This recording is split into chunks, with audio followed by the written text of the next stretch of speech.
Peace. Peace and love. Peace and love. Peace and love, everyone. Salute.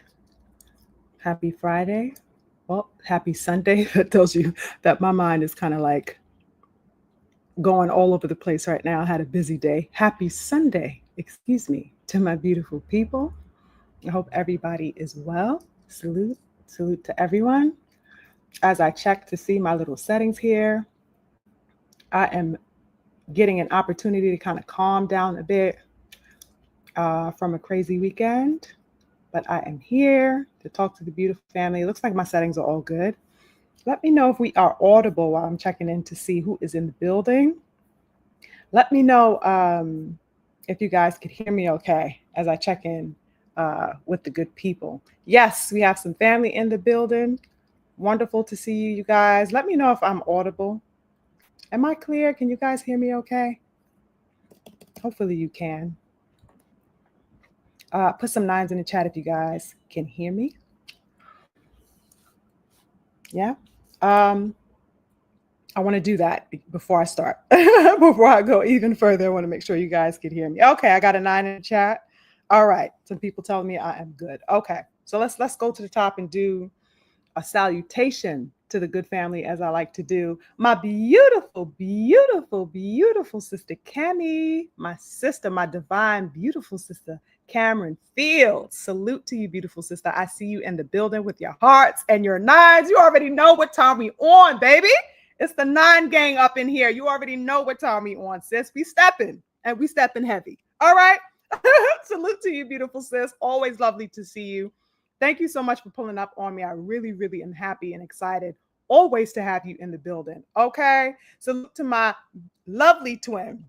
Okay. My brother, the lovely king, Daryl Anderson in the building. Salute to you, my twin. He says, salute to the beautiful queen, aka my twin, Sugar Free, and salute to the rest of the kings and queens in the chat. Always 10 toes, twin. Lovely to see you. Happy Sunday to you. Thank you so much for joining. I appreciate you so much. You already know what it is. Oh my goodness, hold up. We got the king and the coach himself stepping 10 toes for the goddess. Let's go, king. Wonderful cook that you did earlier. Okay, as usual, always lovely to pull up on you. And I am absolutely blessed to have you in the building with me today. Okay, thank you so much, comrade, for showing up and pulling up on me. I appreciate you big. Okay, salute to the king, Snoopy Mac in the building. What's up, King Snoop? Dream team on deck, 10 toes. You feel me?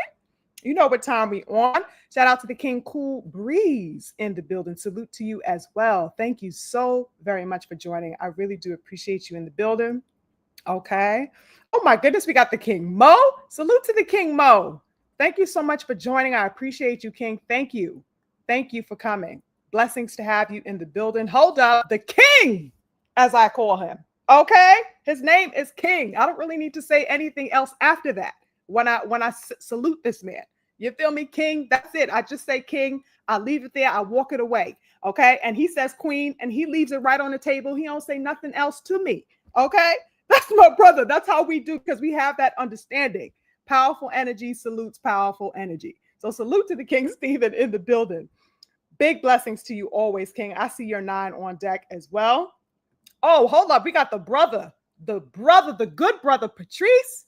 Big stepping in the building today. He says, greetings, chat. Salute, Sugar Free, for always bringing righteous energy. I appreciate you very, very much, Patrice. It's always wonderful to have an enlightened mind in the building. And that is exactly what you are. So peace be unto you, beautiful brother, Patrice. And it's a joy to have you in the building. Oh, my goodness. We got... Look what he says. Oh, my God. Brian Dungy in the building. He says, hey, wifey, hope you've had a wonderful weekend. I had a fantastic weekend. Okay. I'm finding a calm space as of now in preparation for today's discussion. I'm calm. I'm balanced. I got my incense lit, got my water right here next to me. So I'm feeling good. I hope you had a wonderful weekend yourself, King. Lovely to see you. Thank you so much for joining. Salute to the King, Chris, in the building. Big salute to you. Thank you so much for joining us today. And salute to the King, Akando, with his nods on deck, 10 toes, as per usual. Thank you so much, King Akando, for joining. Hold up, because I got to salute this woman entirely differently than I have been, because I found out some beautiful information. Okay, that she is the queen mother. Okay, the queen mother, big sis energy in the building. Okay, ma'am.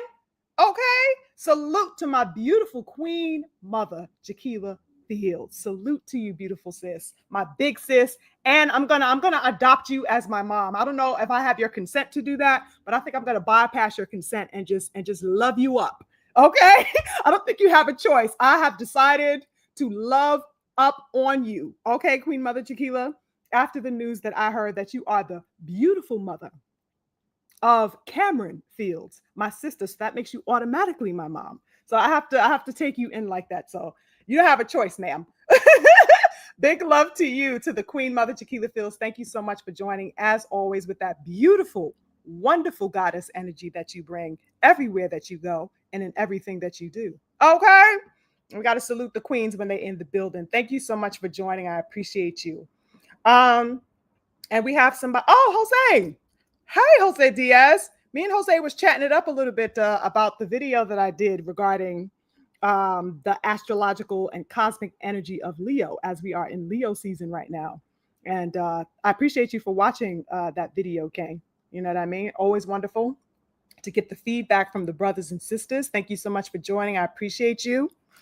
Salute to Malik in the building. Peace and blessings to you as well. Thank you so much for joining.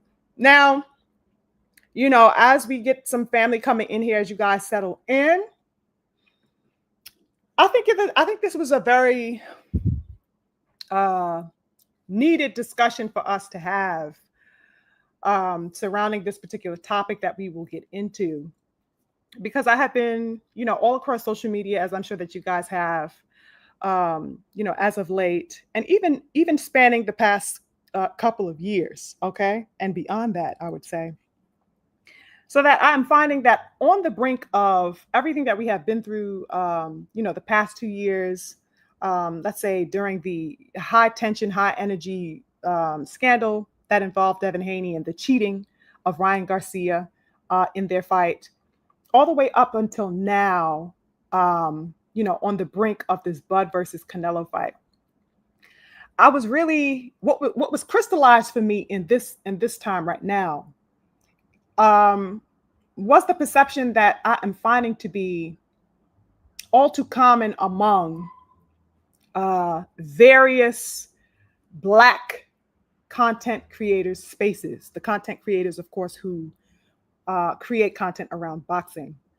And, you know, I sit back and I look at these things, and I am always in question about things that don't really make sense, about things that make sense. I'm always galvanized around, you know, things that I find to be interesting. And I would be remiss to say that, you know, watching the current scope of things didn't garner my interest, not in a good way. You know, I'm not pleased with the things that I see, but that I was galvanized enough to ask the question and pose my own inquiry into, you know, the things that I have been seeing. So I think this is a point of focus that a lot of us Black boxing enthusiasts or fans or supporters need to be divulging in an honest way.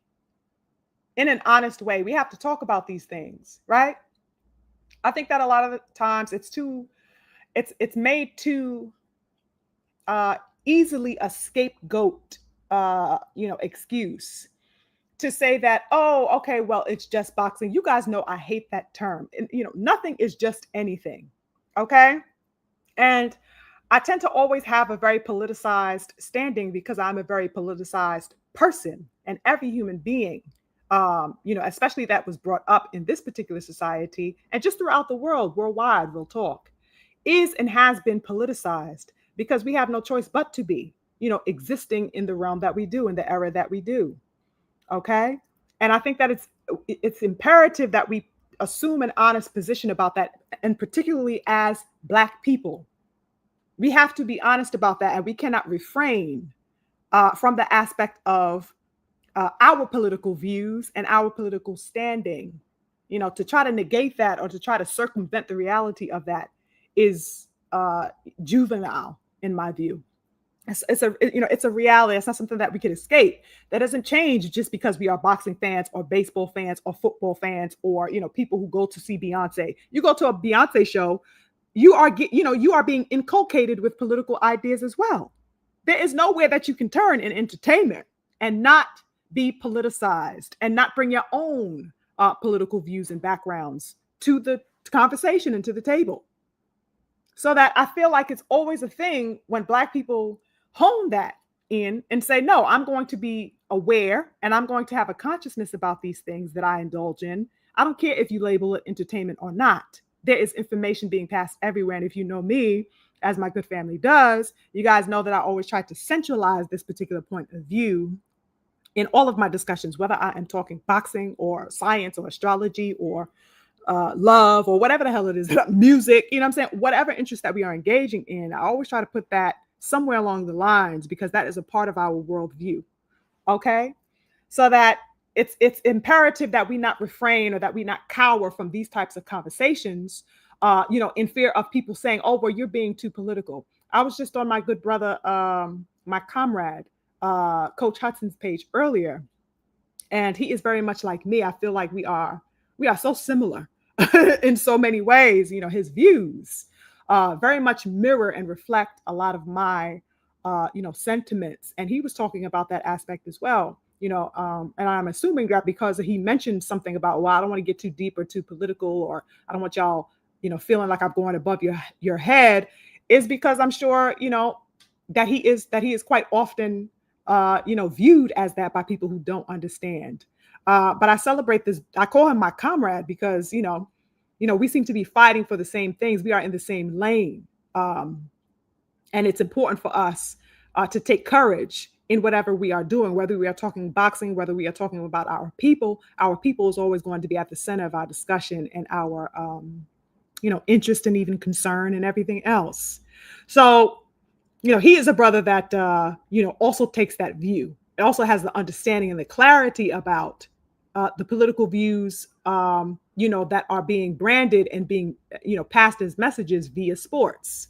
You know what I'm saying? So I'll just say this. You know, there is much that I have been seeing, as aforementioned, in analyzing, you know, the content that is surrounding, you know, these Black boxing content spaces, the presence of the Black presence in the boxing media landscape.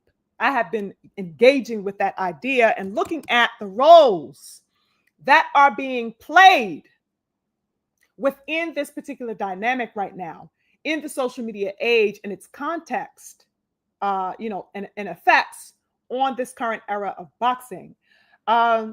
You know, as the so-called independent media spaces, you know, opens up and starts building engagement with boxing fans far and wide, I cannot help but notice, just as many of you here, I'm sure, have noticed, you know, how there is an apparent effort, particularly via these platforms run by Black faces, Black people.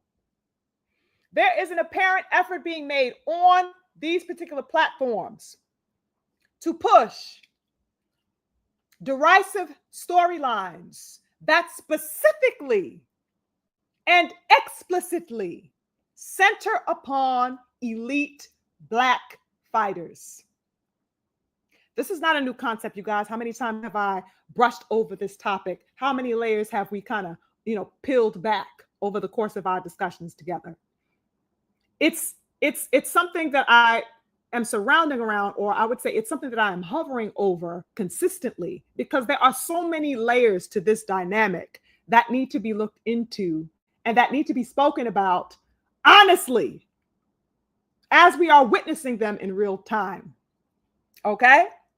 So I tend to circle back here because, you know, there's always something going on in this area and in this arena. It is a constant, and it will remain a constant, and it has been a constant historically for our Black fighters since the advent of the sport in this country and the popularizing of the sport in this country. This has been an ongoing thing, as I've said time and time again, right?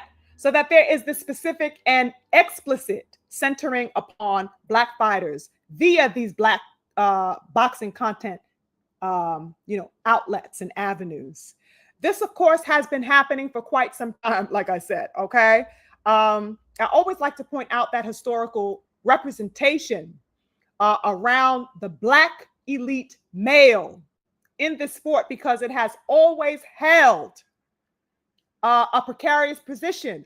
Black elite males in the sport have always and historically held a precarious position in the way their image was handled by the media, in the way the consumerism was reared around them, and how the perceptions of them were passed off to the public via these avenues and mediums and entertainment and media, etc. Right? So that the image of the Black elite male, the Black male in general, but most definitely as he started climbing the social ladder within, let's say, boxing, or if we want to keep it in the entertainment field, the higher up he gets, the more disavowed he is, the more there is a tendency for him to be lambasted publicly, humiliated, or whatever means possible to kind of degrade this image. Okay, are you guys keeping up with me? Because we this is a serious conversation we're going to get into. Okay, so I want to take my time here. Now, with the knowing that he is in a precarious situation, I need that to be clarified to you as best as possible. It's something that we have to reckon with as a Black boxing public engaging in a sport predominantly, popularized because of Black fighters. Okay, so the use of the media as an agenda-based tool to promote and uphold disparaging narratives about Black inferiority. Okay, the idea that Black masculinity is subversive. Okay, this is what I'm speaking about. These are the ways in which media has historically been used to degrade the Black athlete. Okay, and it is no different in boxing, you guys. It has been no different in boxing, and it stands to be the case now. Okay. Disparaging views are still being pumped out. All right. Now, over the centuries, our beautiful brothers have fought literally and figuratively to break down as many barriers as possible. But nonetheless, the general boxing world is still being inculcated with the residuals of this historically racist and myopic rhetoric about Black fighters. That is just the reality. All right. Now, I know it would be easy or, easily assumed, right, in this day and age that, because we are in, the year 2025, that somehow means that we have ideologically evolved, that we have ideologically removed ourselves away from these types of concepts. Oh, those are, outdated concepts. Oh, we're in a modern post-racial, type of, living in society and all this, that, and the third.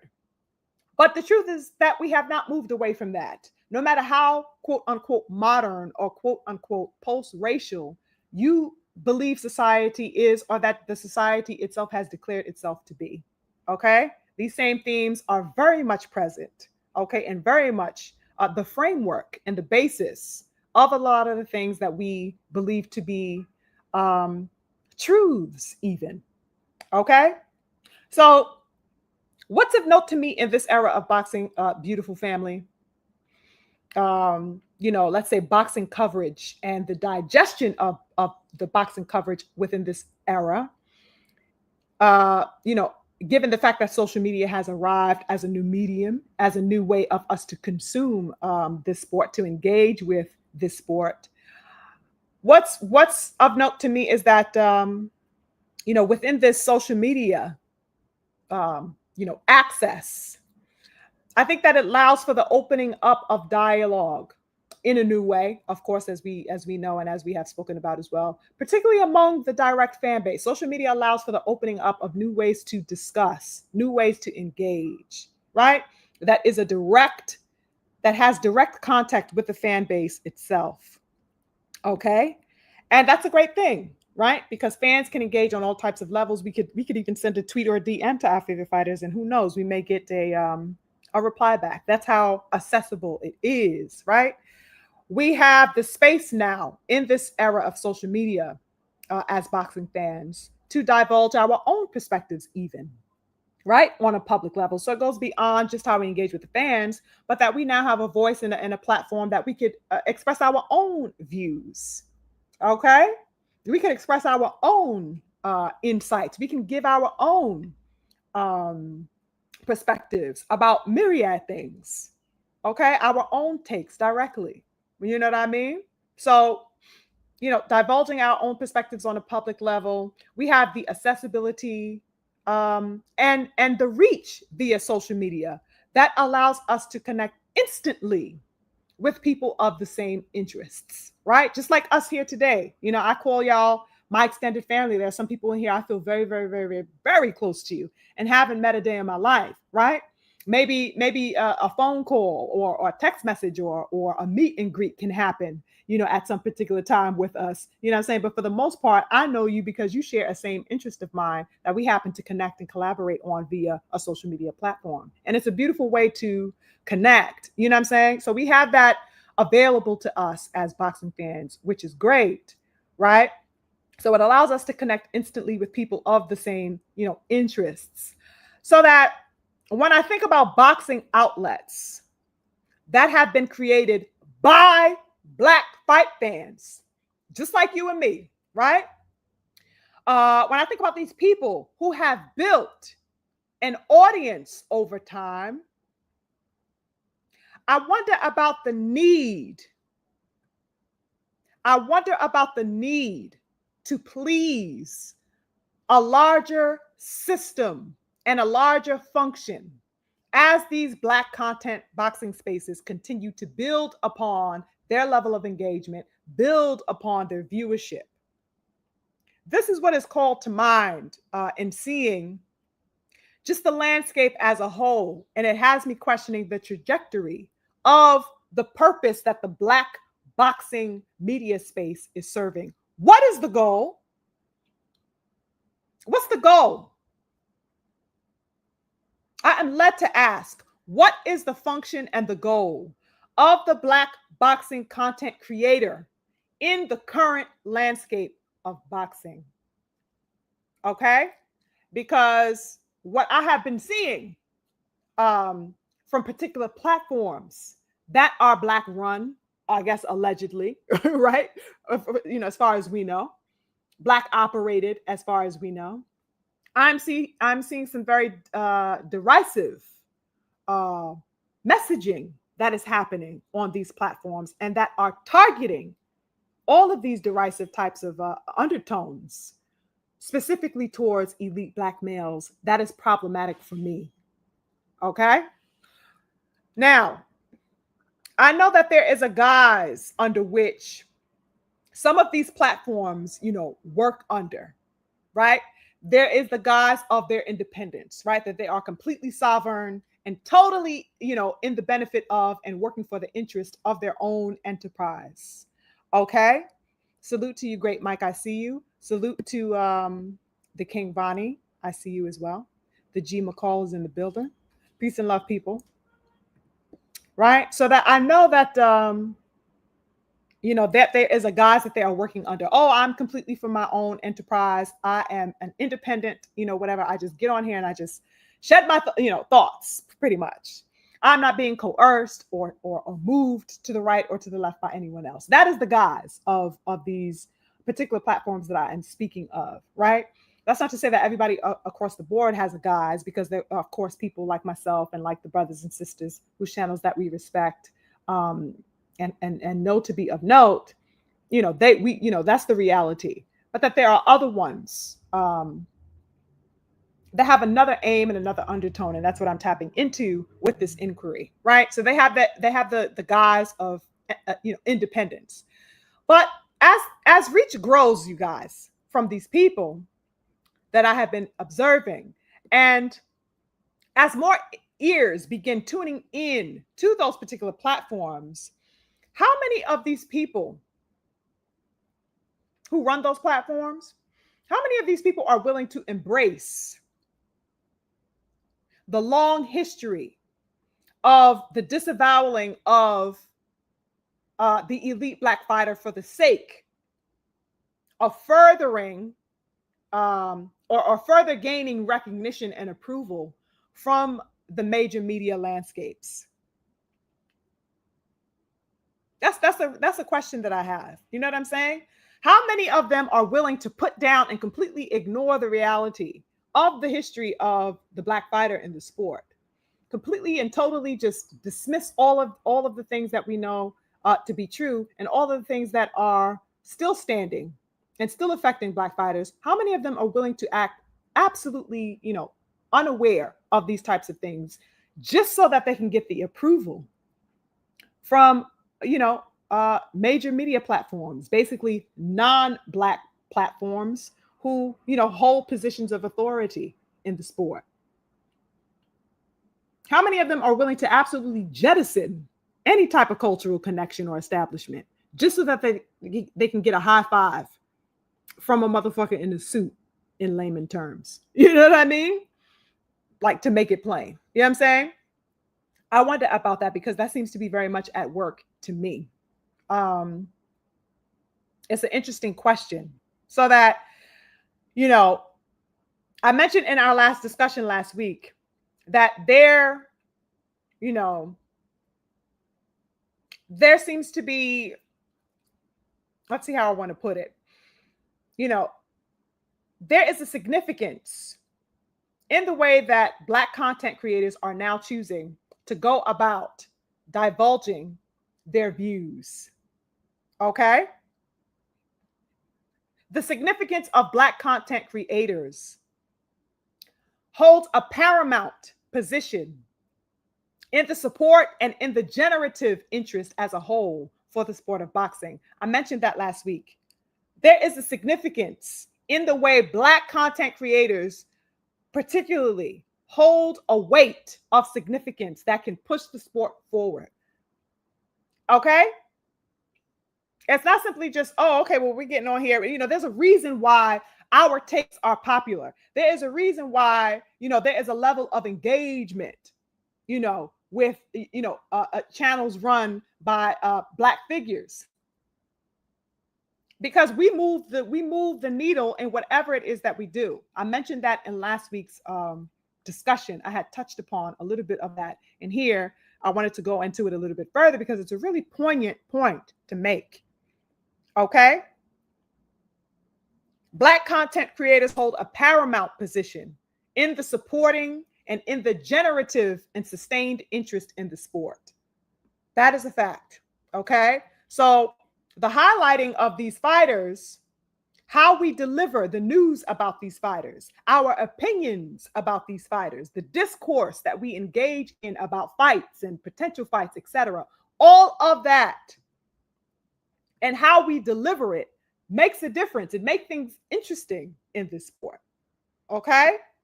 This is a generative process that we add to that feeds the relevancy of boxing. It is a level, exactly, beautiful King Vani.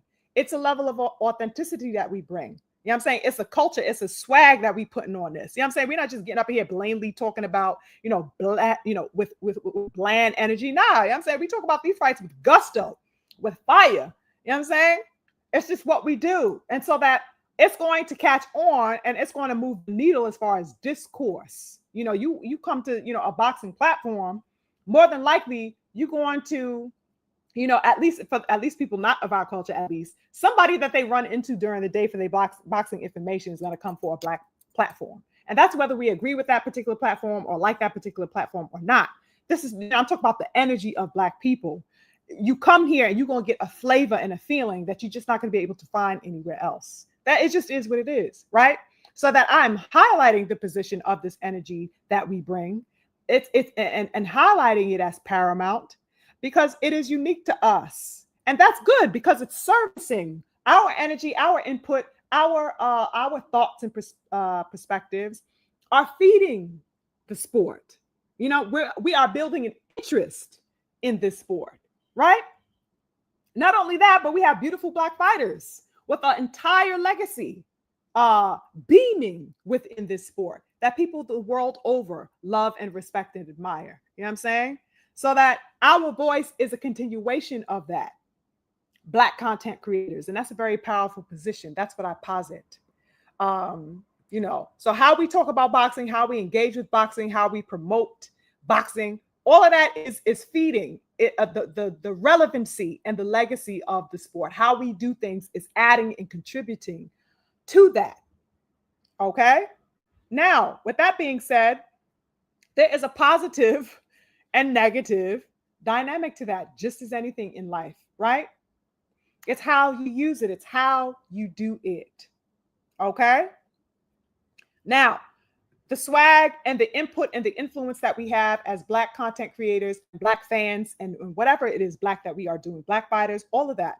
That's a generative process that feeds the relevancy of boxing, as I said. And most certainly, you know, the way we do it is going to foster and garner all types of attention, just like everything we do. It's no different here. Our culture is at the forefront of popular culture. It is the motor of everything we know to be popular culture. Okay? That is sports, that is music, that you run everything. Even language itself in this country is ran on the swag and culture, you know, of Black people. You understand me? You know, how we discuss boxing and the things that we give light to is going to be its own standard, because we are just him, if you want to just put it lightly. You know what I'm saying? We are that. Okay? We are him, we are her, and everything in goddamn between is what I am saying. You know what I'm saying? So, you know, it's its own standard, the way we divulge and have discourse around boxing, right? Which is a good thing. This is why I find the current agenda that is being had against Black elite men in the sport, this is why I find it to be so insidious. This is why I find it to be so insidious, because that power and that swag and that level of importance and the standard that we create and that energy that we bring from these particular platforms is being used subversively. It's being used subversively, and it is only feeding an agenda that is hindering and detracting from Black legacy, from Black excellence, from Black sportsmanship as a whole. And that is crazy work. Absolute crazy work. Okay? It's absolutely insidious to me the way some of these Black content creators, if that's what you want to call them, are operating and moving. Black boxing spaces have opted to use the influence of that dynamism that I am talking about. They have opted to use that dynamism and swag of the culture to berate and censure the fighters who have made or who have been made targets by the dominant media and its controllers. That's what they are focusing that attention on and that energy towards, to fulfill an insidious agenda by the larger general media that have it out for elite Black fighters, that have a target on the backs of particular elite Black fighters, specific elite Black fighters. Those Black content spaces are being used to further push that target. We got to understand what's going on. It is beyond, oh, simply the fact, oh, I don't like this fighter, so I'm just going to blah, blah, blah, blah, blah. I don't like that fighter, so I'm just saying that, you know, I don't like them, so I'm just that. No, we are not talking about the performance, preference of one fighter from another. These people are unabashedly looking to lambaste and degrade the character of these particular men that are being singled out, all of which are elite Black males. That is no coincidence. Let's not act like we are sleeping when we see these things. Okay? So this level of alacrity that I'm seeing from these black certain and particular content boxing spaces, they have an alacrity to push outlandish tales, about outright lies. They want to push outlandish stories about upright fighters, not fighters that are out here being caught dirty by the droves, upright fighters. This is who they are anxious to spew nonsense and delusion about. Upright athletes, upright fighters, not simply because, like I said, oh, I prefer this fighter over another, has nothing to do with the conversation at all. It is beyond a simple resume analysis and what talents you believe a fighter has over another. Nothing to do with that. What is going on in real time is the defamation of the character of these black warriors. That is what is happening. That's what's happening on these particular black boxing outlets. And there's a reason that it is the black boxing outlets, these few that there may be, is a reason that they were chosen to do the lambasting, the public disavowing and chastising and berating of elite black men. They were chosen to do that. And they have taken on the responsibility of their controllers to enforce that agenda. It's disgusting, insidious work. The insinuation and accusation that is being made of specific men like Bud Crawford and Devin Haney,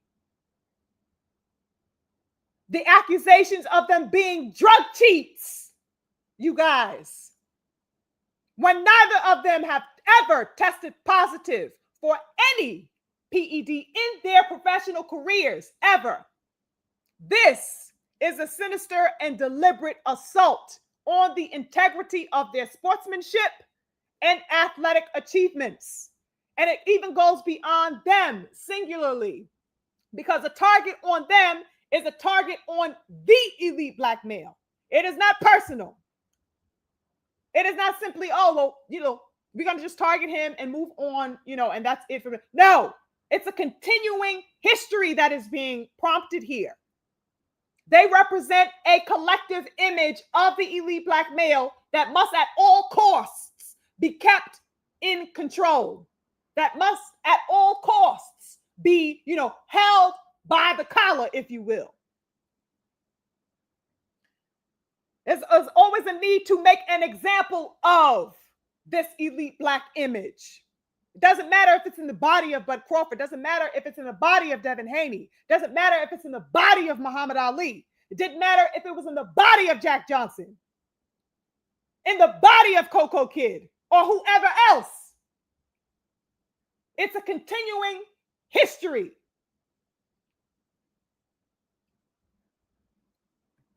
All right? Now, what befuddles me constantly, real talk, is that, all of this, talk that we hear within these accusatory remarks and allegations, right?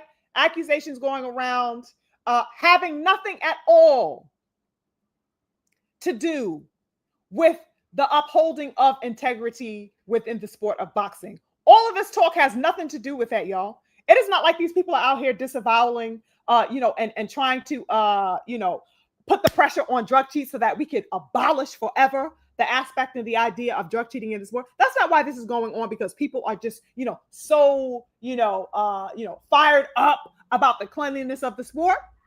That shit is capped. These people don't give a fuck about the sport. They don't give a fuck about drug cheating at all. These people are taking orders to push the falsities. That is the purpose. It has nothing to do with about them giving a fuck about drug cheating and its rampant use in sports and in boxing. Okay?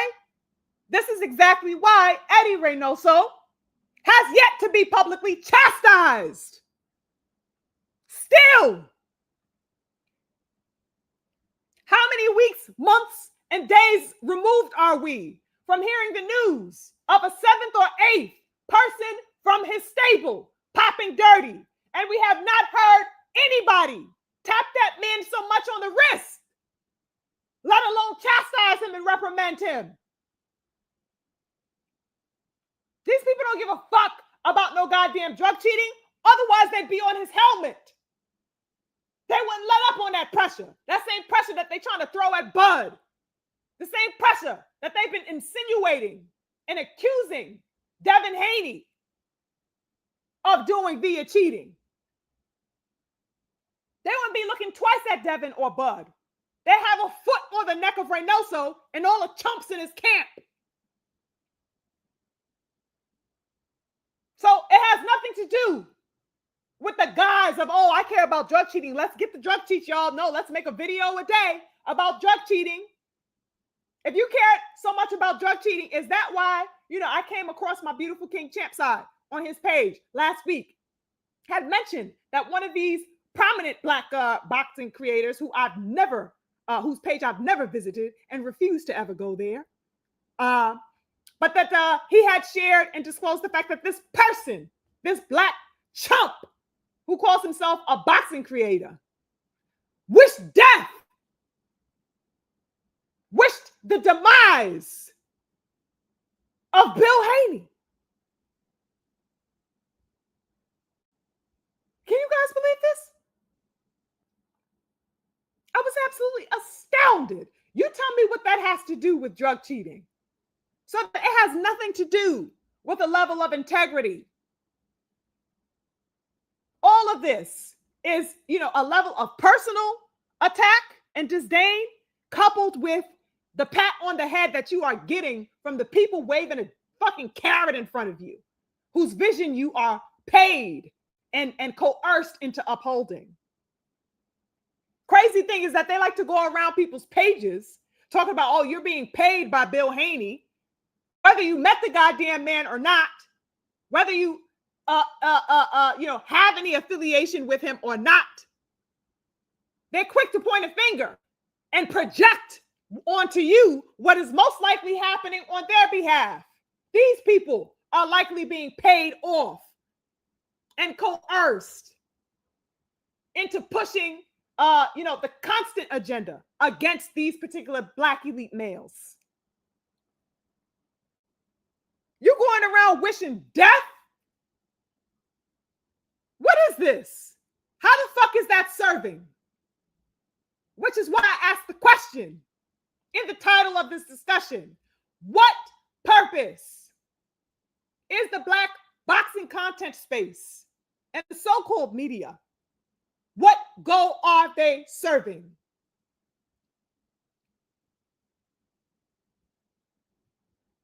That doesn't seem to be serving anything of worth and of value to the sport or to anything. Wishing the demise on somebody partaking in a sport and somebody upholding their son to stand in a line of beautiful Black kings that did it before him. These people are fucking sick. And we don't need to be sugarcoating that shit.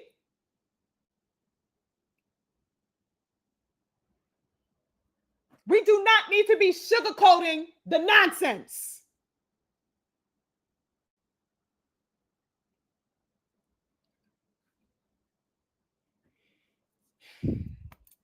These people don't give a damn about the sport's integrity or anything. Eddie Reynoso is living his best life, probably sitting up getting his toenails painted and sipping lemonade some goddamn where, knowing that nobody's going to knock his motherfucking door down. Okay? Secure. Because he got a bunch of simps out here scared to talk about him. That he's a filthy, enabling creep. And everybody in his stable is a chump, including fucking Canelo, who popped dirty himself.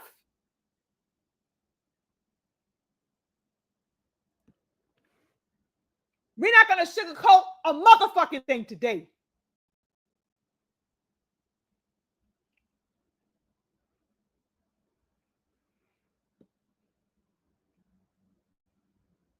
And Canelo Alvarez is still highly touted as the shining light.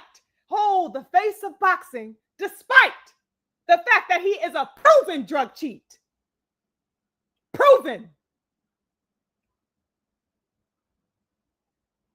There is no coincidence at all, beautiful people, in the fact that upon Terence Crawford's fight coming up against Canelo next month, that now all of a sudden these accusations are flooding in. Accusations of him being a drug cheat. Bud Crawford, the upright, clean fighter, the historically clean fighter. It's no coincidence that these rumors are now widespread and profuse as of the past few weeks. Profuse. The man is on the brink of attaining one of the biggest accomplishments of this era of boxing. Bud Crawford. He is attempting to become a 4-weight division champ, 3-time undisputed champ. Can you see now why there is a hit piece being thrown at this man? Okay? What is the problem in boxing that prohibits the celebration of such an aim? If we are all supposed to have respect for this sport, somebody answer this goddamn question for me. If we all care about this sport, right? This media, this general media, and all the people around who call themselves fans and supporters of the sport, what the fuck is there not to celebrate about this man making such an attempt to accomplish this type of feat? What is the point of not expressing a sense of pride in what Bud is going after? If you call yourself a real supporter of the sport, how could you not sit back and accredit this man? Why is there an element of needing to sabotage him while he is en route to attain this goal for himself? It's not the goal to see great achievements made, great strides made in boxing? Ain't that what people like to say? Oh, he's trying to attain greatness. He's reaching for greatness. Come on now. Look at Usyk. He's so great. Come on, anyway. He's the greatest to ever goddamn do it. Come on, Lomachenko. The best thing since Muhammad Ali. But here is Bud Crawford attempting what some would consider the impossible. And nobody ain't got no love to throw at him? How ironic. I guess all of that would be fine, so long as it was not being attempted by an elite black male. Call a fucking spade a spade here, baby. We don't sugarcoat here. The fuck out the kitchen if it's too hot for you. Because everybody is ready to throw all types of adulation and exaltation around when it is being exemplified, not even to the level, a high level, but just a smidge. Everybody is ready to cast roses at other people's feet. But let a black male be attempting something. A shining elite black male. And everybody is aghast by his attempt at greatness. Aghast that he would dare to be great.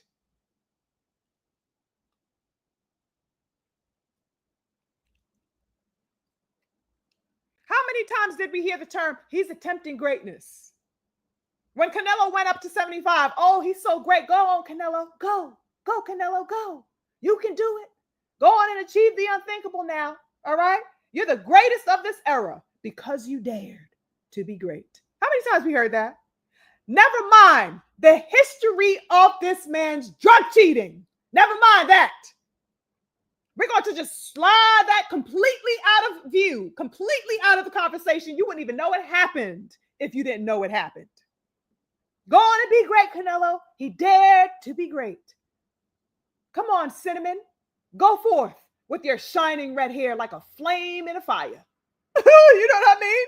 All types of roses being thrown at this man, goddamn left and right, despite his history of drug cheating, despite the history of him popping dirty. And the levels, just think about this. The levels were raised of that PED that he popped for you guys. The computerol, the banned substance. the level of that was raised in order to accommodate Canelo Alvarez, in order to accommodate any other fighter who now uses it after that fact, so that they are being taken care of. Ain't that something? So long as you don't go over a particular limit that they raised it to after his being found dirty. Go, Canelo, go. That's what they're saying to him. Go on, Canelo. Crazy work. But the boxing world, via these particular platforms, are, being coaxed and swindled and motivated into lambasting Bud Crawford right now. That is what is going on. They are being coaxed and they are coaxing their audiences to chime in the lambasting of Bud Crawford, the clean athlete. The clean athlete. That is who they are lining up to lambaste. That is who they want to censure and berate and detract. The clean athlete who is motioning to make history and to solidify what he calls the Crawford era. They do not want to see that. And so they are looking for all types of ways to detract. Ain't that crazy? Nothing to say about the motherfucking drug cheat Canelo. But all the accusations and speculations are pointing and being thrown at Bud Crawford. It's crazy. It's crazy. And what's even crazier is that the narrative is being swooped up and picked up and just accepted by a gullible public who are tuning into these types of platforms. And they are being led to believe that this is so. And nobody is tuning in to the fact that these black boxing fans who are going to these black boxing outlets, are being absolutely misdirected and misguided and completely misinformed. But that they are easily accepting of the narrative in general as it stands, right? Because these people obviously do not care about doing research. The people that are taking this information in, or let's say not even questioning the information that's being given, going to research this information, so that they are easily being inculcated by these messages, by this foolery. And they are accepting it because it is coming from somebody that looks like them. That is why these platforms have been chosen to regurgitate and pass on the nonsense. That is why you're not going to go to predominantly, search the web on, let's say, white boxing, whatever the hell is, and you hear these types of dialogues, being centralized. Not that these people don't probably think the same thing or wouldn't believe the same thing, because they probably would, non-black people, right? But that you are not going to find that is the basis of their entire discussion, their entire motives from weeks and weeks and months and months. That is the center and basis of their discussions. Whether they believe it or not, you're not going to go and find that elsewhere. It is with the black content creators that are heavily diligent and absolutely stalwart. You know what I'm saying? When it comes to passing the garbage to you, they are vehement about inculcating you with the nonsense. That's the difference.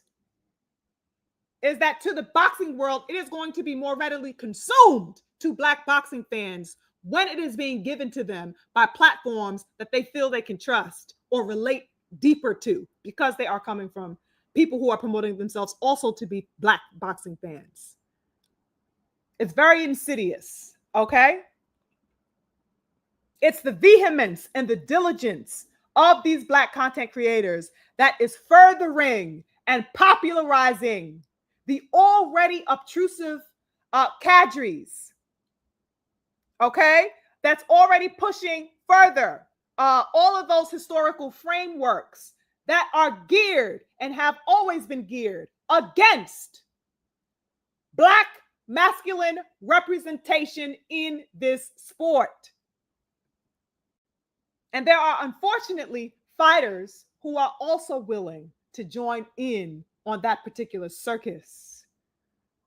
There are also other fighters who are alacritous about feeding and spinning this particular narrative, so long as that they can get a little something out of it in the end, at least to what they think and believe to be true.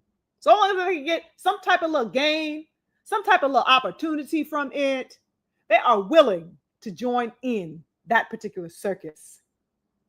And we saw an example of this. I don't want to say that this man, that this particular young brother will continue on this particular path, but he definitely exemplified exactly what it is that I am talking about not too long ago, which is why I was absolutely astounded when I saw this man engaging in this particular mindset. Okay. And he still seems to be, in one way or another, playing with the idea. He may not be completely submerged in this particular agenda, but he is definitely flirting with the idea of this as it pertains to his upcoming fight. And that person that I'm talking about is Brian Norman Jr., who I call the young lion respectfully, because I like him. I have been a supporter of his for some time. And, I think it's you can make me stop smiling, in hearing that the fight with Devin Haney was made, so that I look towards his future. I look towards supporting his future and seeing him further develop. He's such a young fighter, young warrior. And I was absolutely blown away in seeing his participation, as we spoke about in a previous live. You know what I mean? But yeah, this is exactly what had me taken absolutely aback when I observed, the stance that B Norm took over the past month, right? Just as an example of a continuing of that pushing of the agenda. We got black boxing content creators, but it is also fighters that are engaging in this particular dialogue as well. Okay. And that he is going to different platforms that particularly focus and push this idea. Those are the platforms that he is going to talk to. That is not coincidental, you guys. Why is Brian Norman finding himself among the platforms who are upholding this nonsensical view? You understand? It's crazy work to me. And I'd like to think, much better of him. You know what I'm saying? But he gotta, change the course of his moves for me to really get back on track with him at this particular point. He is going on the platforms that are heavily promoting the type of nonsense that I'm speaking about, which is upholding the berating and chastising of Black elite maleness. It's crazy work, y'all, for real. Like when you sit and you digest this. Now, over the past month has been, quite shocking for me, particularly in watching him partake in this particular circus. I was absolutely astonished, seeing this young man, this young brother, this young lion, as I call him, take on the talking points of the goddamn race baiting imbecilic agenda. You understand? I know that you guys are about to compete at the highest level, right? Him and Devin. I know they're about to compete. I have no problem whatsoever, with a fighter believing in themselves. I know that this is a high tension time. I know that this is a high level time. You know what I'm saying? You are preparing for battle, with the most elite fighter that you have ever faced in Devin Haney. I understand that it's wartime. And so the tensions are skyrocketing, right? No problem whatsoever with a fighter, believing in themselves, let's say, and feeling that their abilities are superior to that of their opponents. There's no problem with that. That's how you should be feeling. That is a natural feeling that a warrior should have. Okay. But what I cannot account for, all right, is the opting to join a circus-driven machine that singles out men of your culture. A machine that seeks to belittle and compromise your place in this sport. You may be in favor with them right now, the general machine, the general media landscape, but who is to say that they won't turn around and have you in that very position? That's what I do not understand. Yeah, you are in their good graces because they want you to beat the man that they are targeting.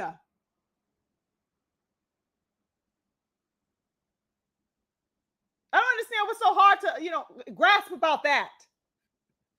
There's a gullibility in his alacrity, in his willingness, to step in and play this particular type of game off of the back of his sudden, a rise to fame, if you will, or his sudden, popularity, his moving into the forefront of people's dialogue and interest more than he has ever been in his life.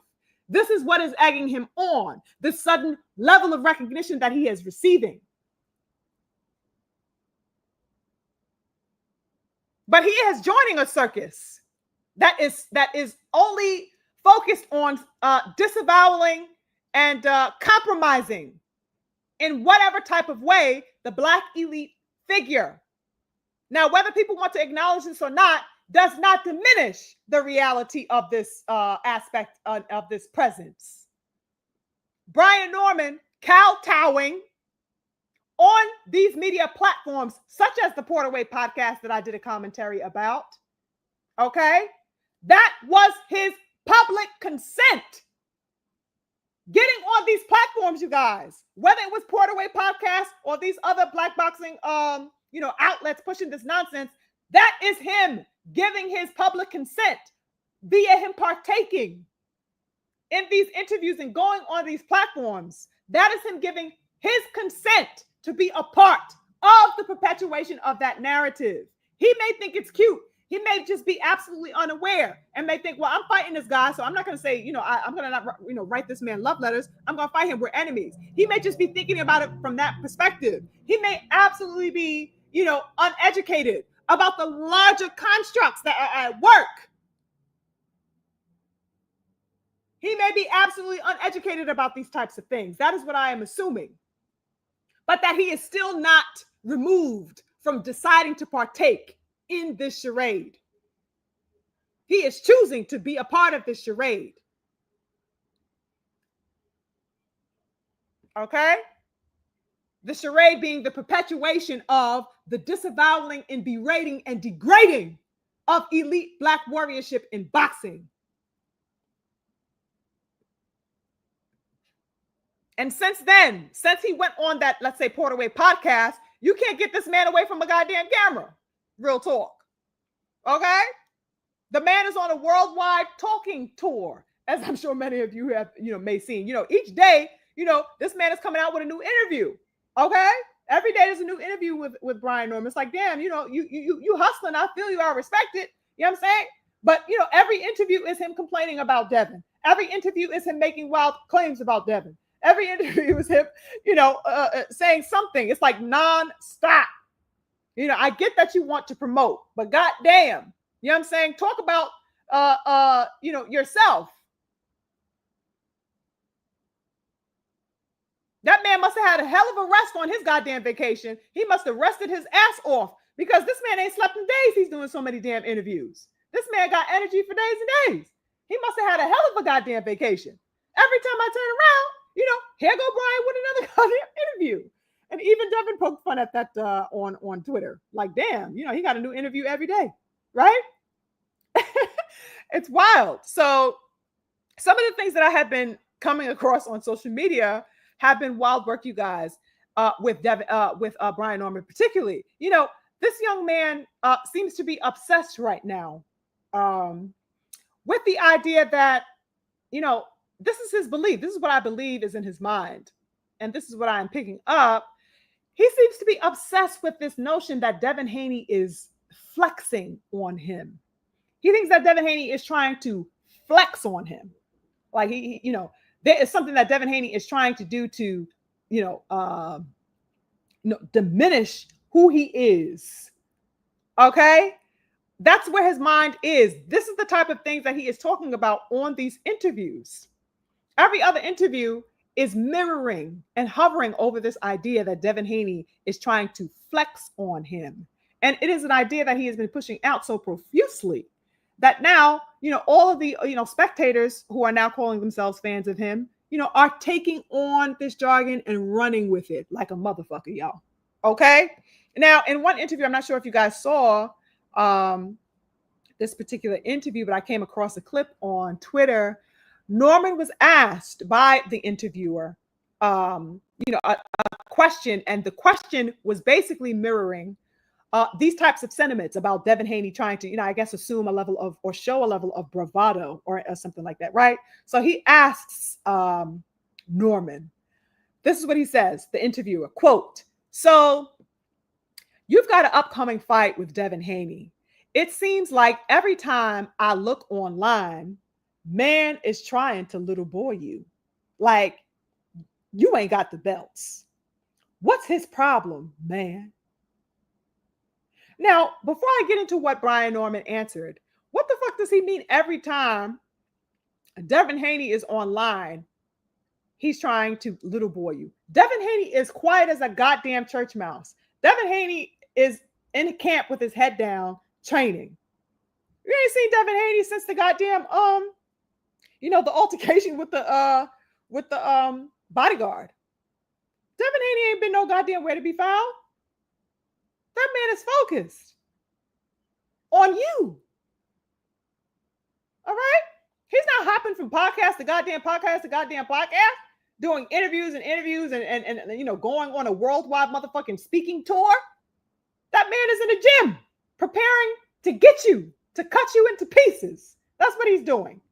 So what the fuck is this interviewer talking about every time Devin gets online? But that's neither here nor there. Now, Brian Norman's response to that was, quote, "He's trying to push things. He's trying to go the Floyd route. You're not that. That's the only thing.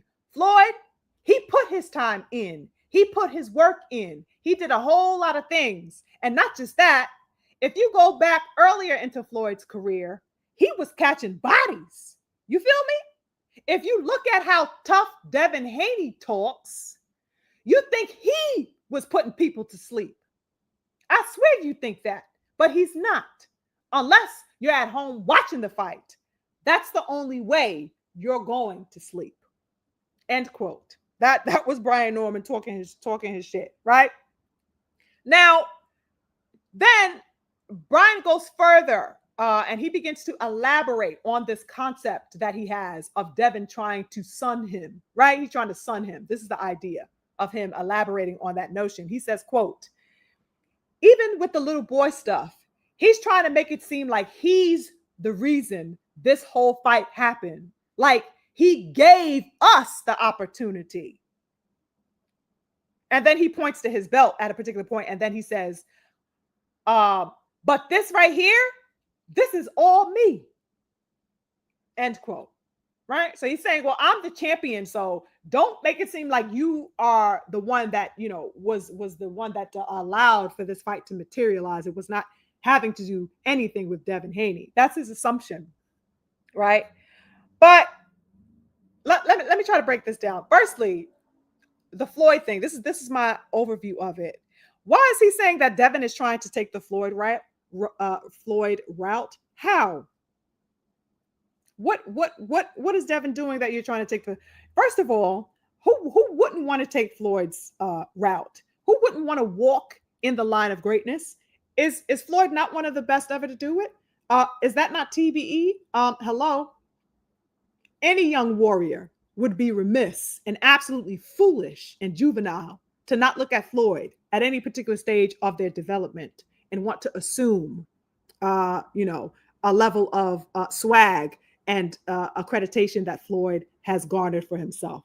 Okay, just as the same way somebody who calls themselves a fighter would refrain from looking at the GOATs, Ali, or Charlie Burley, or whatever, Ray Leonard, or whoever else that we love that we can name in boxing, right?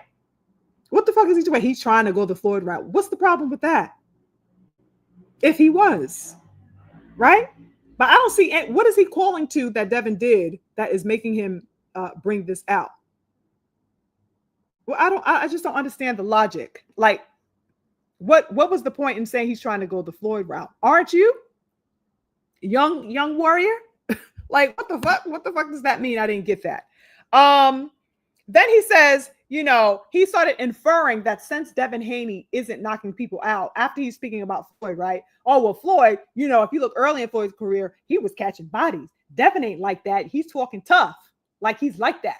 Like he's on Floyd's time. And he's basically not knocking people out. That's what he meant by catching bodies, that, of course, Pretty Boy was knocking people out in his day. And he's saying that Devin is not like that. Devin doesn't knock people out. I didn't know that you have to knock people out in order to win.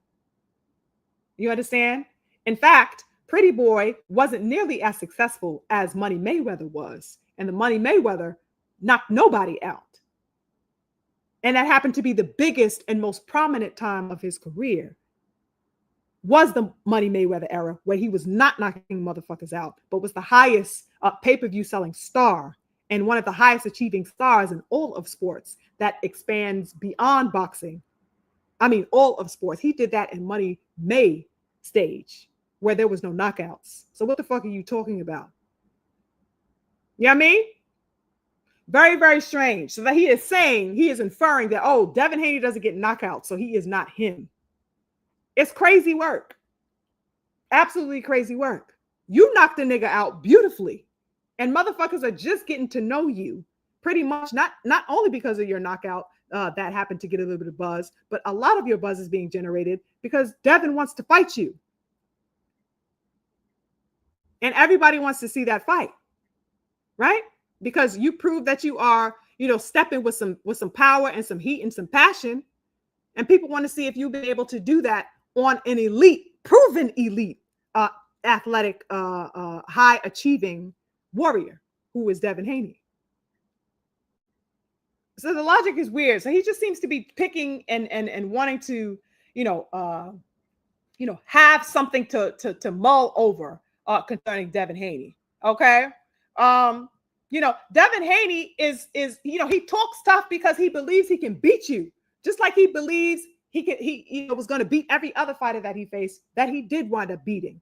You, young lion Brian Norman, are talking tough because you should be. That is your opponent.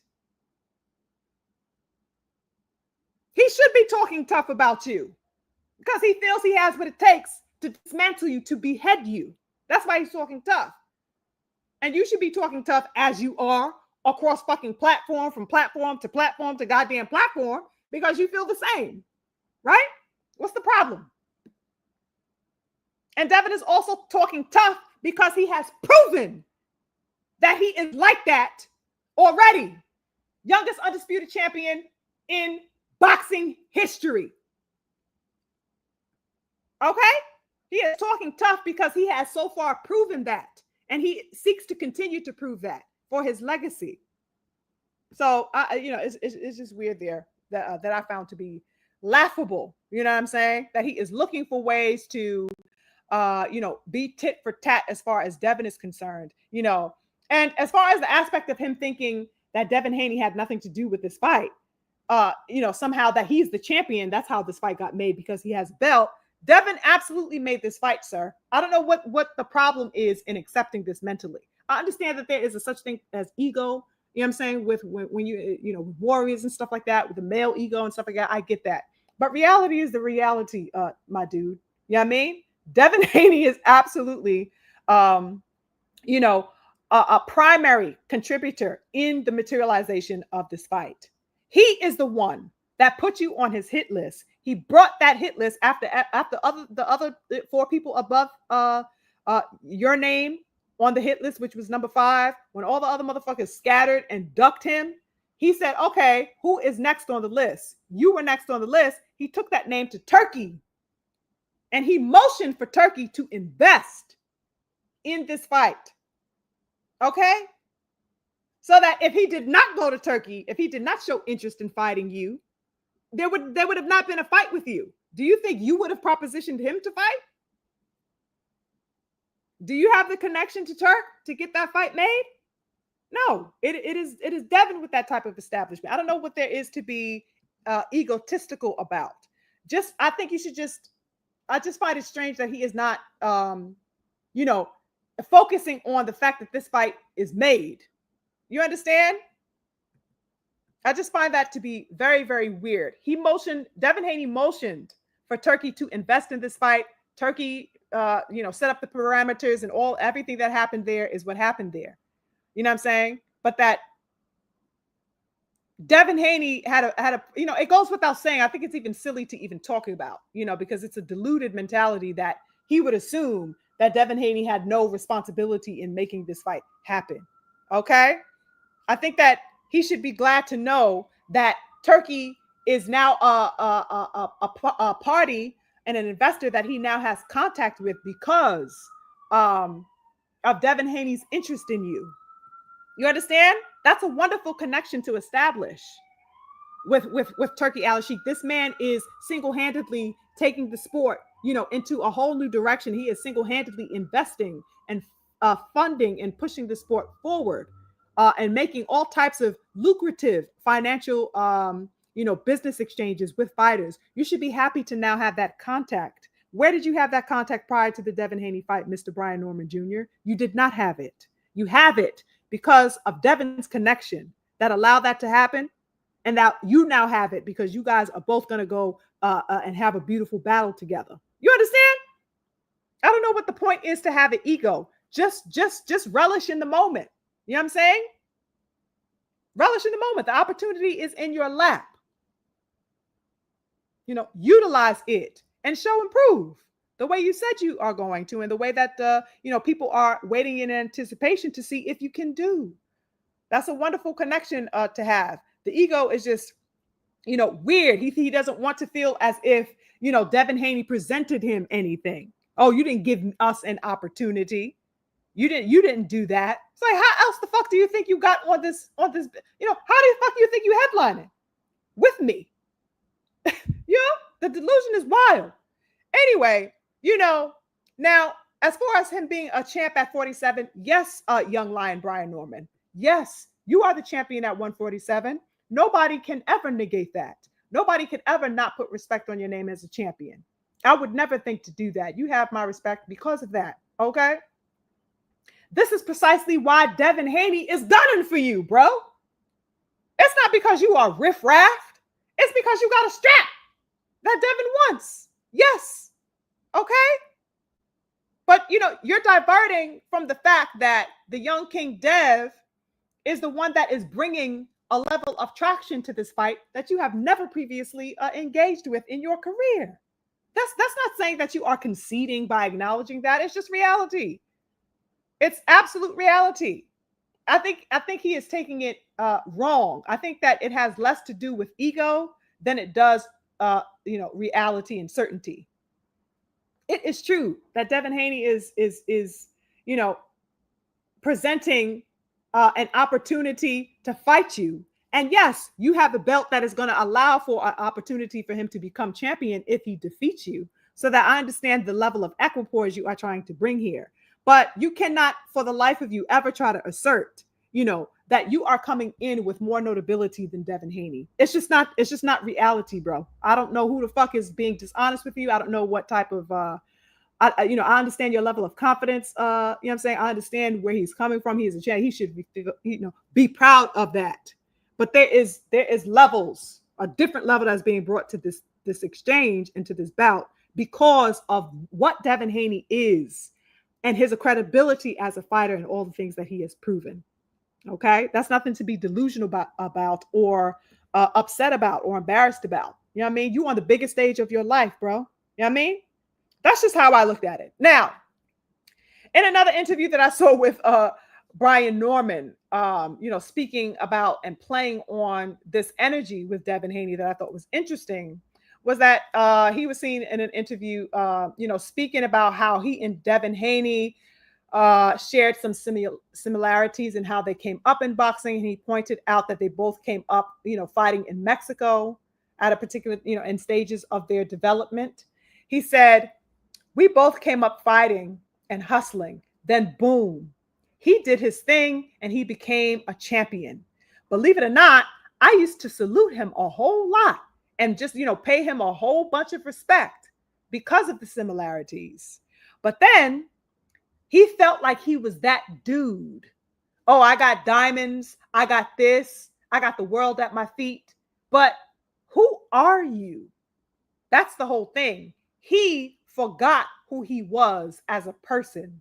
So now he's a little weird. And now I genuinely don't like this dude because what's your security guard acting all crazy for? What you need all of this for? Like, what happened to you?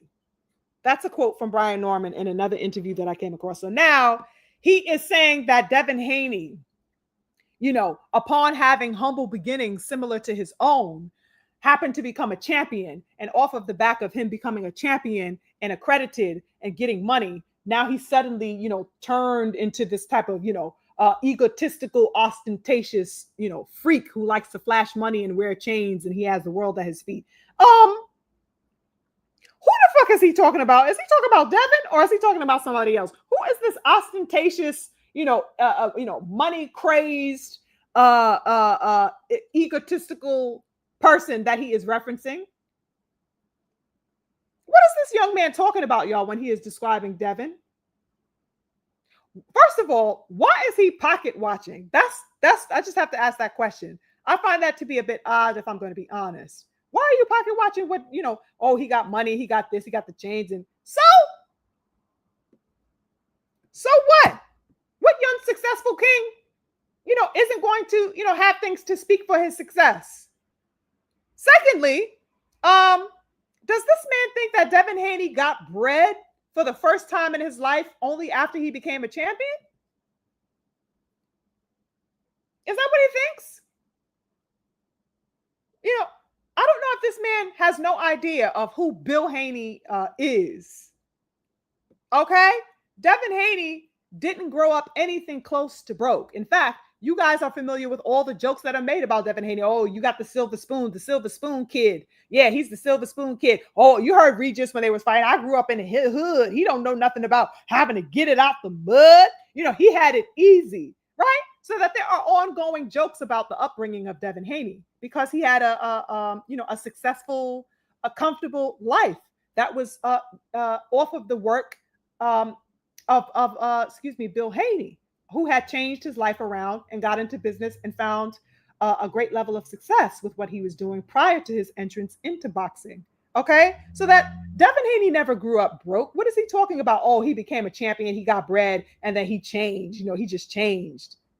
Devin was raised with money. This is not new money you're looking at when you're talking about Devin Haney. Financial security is not new to Devin. Okay? Bill Haney turned his life around and he was established as a businessman. And he ensured a life of prosperity for his family, just as any man would want to do. Real talk, right? So that this is not a concept of new money when you are talking about the young King Dev. So that all this, he's a champion. It was wild work to me. I don't know what fairy tale or what soap opera he is trying to spin. It's absolutely false. I just found it to be absolutely strange when I heard this. I'm like, what? Who is he talking about? What story is he making up now? Devin Haney didn't become a champion or get into boxing and suddenly go crazy because he finally has money. This man was born with money, essentially. Right? Devin has been comfortable since childhood. I don't know what he is talking about. Is this man projecting or what? That's all I can think of. Look at this fucking projection.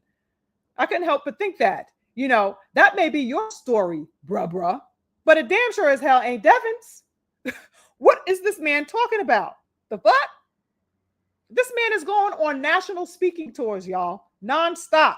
And he don't even know what the hell he's talking about as far as this story concerning Devin Haney. Oh, he came into bread and, he just lost his mind when he finally got some money. Huh? What? That shit is weird. How about Brian Norman just talk about himself? Talk about yourself, young lion. Okay, that's much more interesting. People the world over are already familiar with Devin Haney, whether they like him or not. That's besides the point. It's of no consequence. People are familiar with Devin Haney. They are familiar with his story. We don't need to know, any gossip, about any more gossip than there already exists about that man. How about you tell us about yourself, young lion? I'm much more interested in you.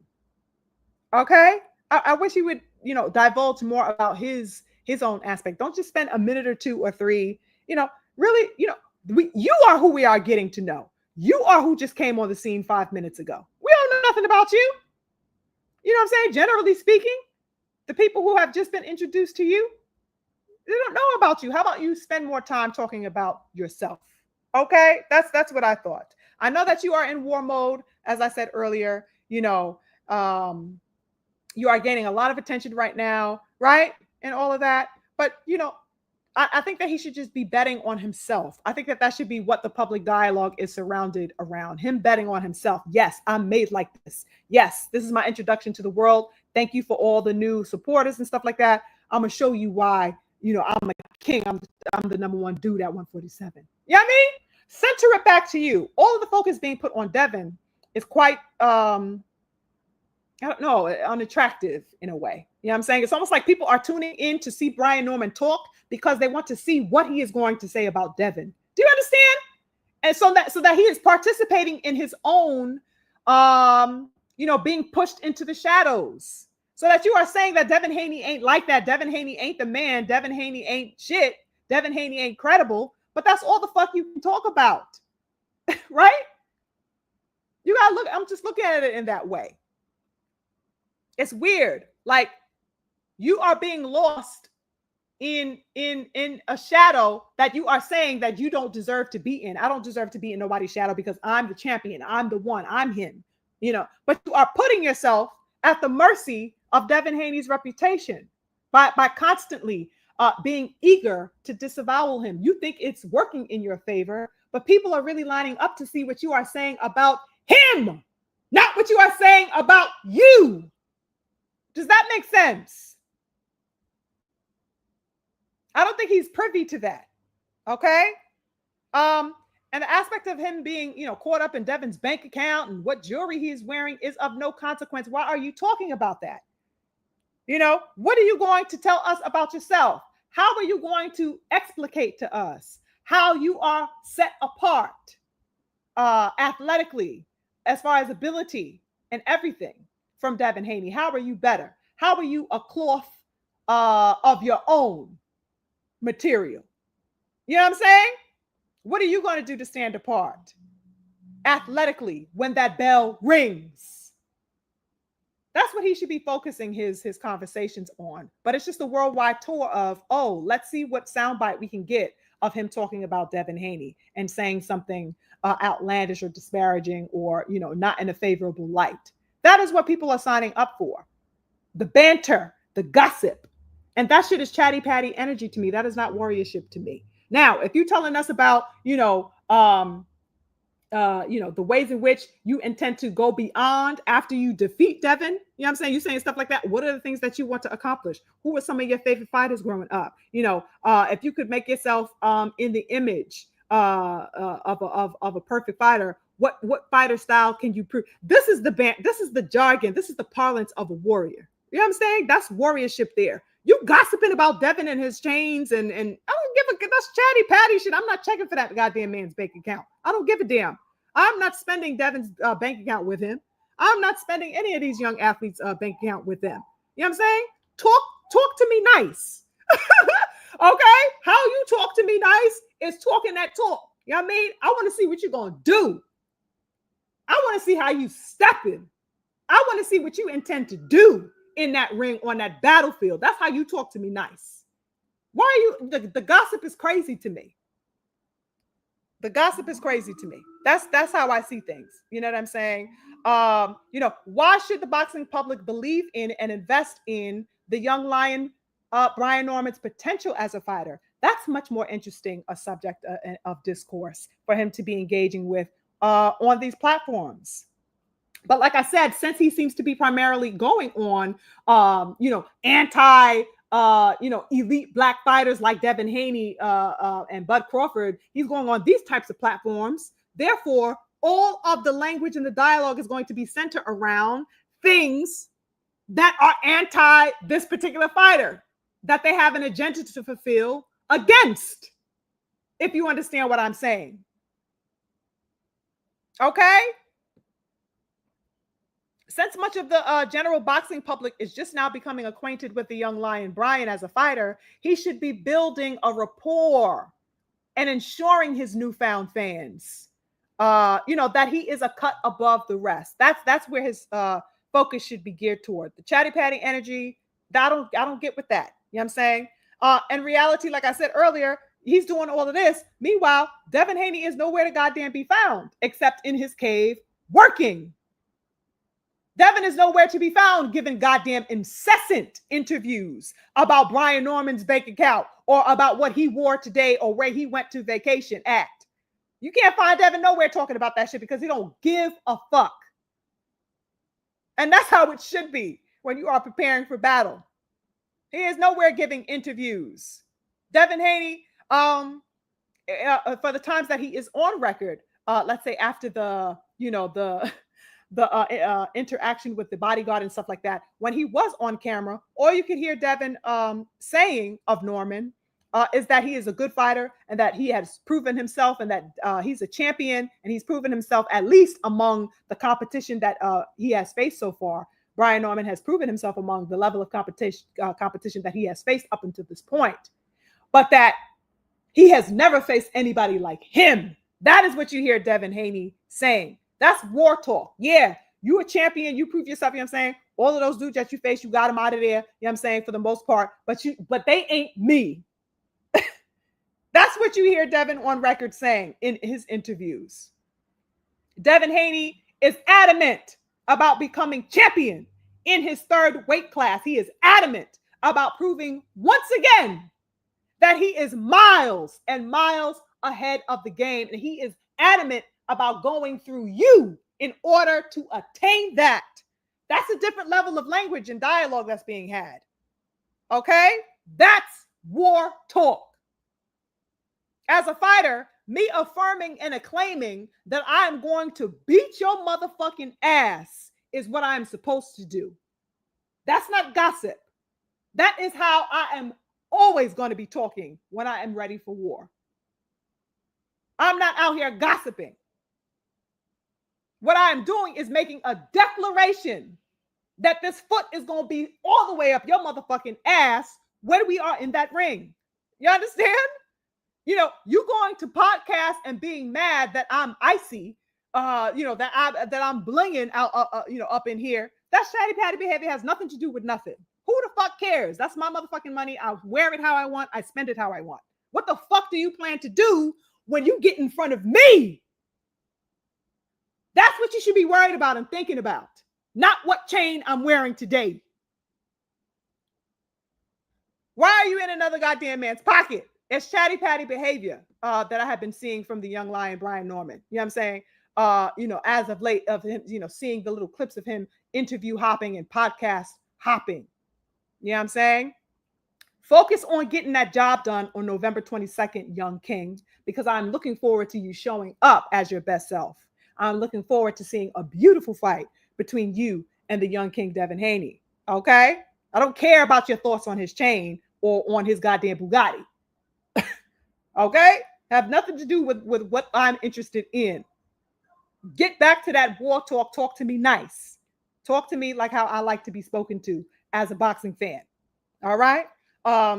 Real talk, that man should write a book the way that he's been going on this national press tour. It's like, goddamn, B Norm the Storm. What is happening with these goddamn interviews with you goddamn gossiping worse than my auntie over tea? You know what I mean?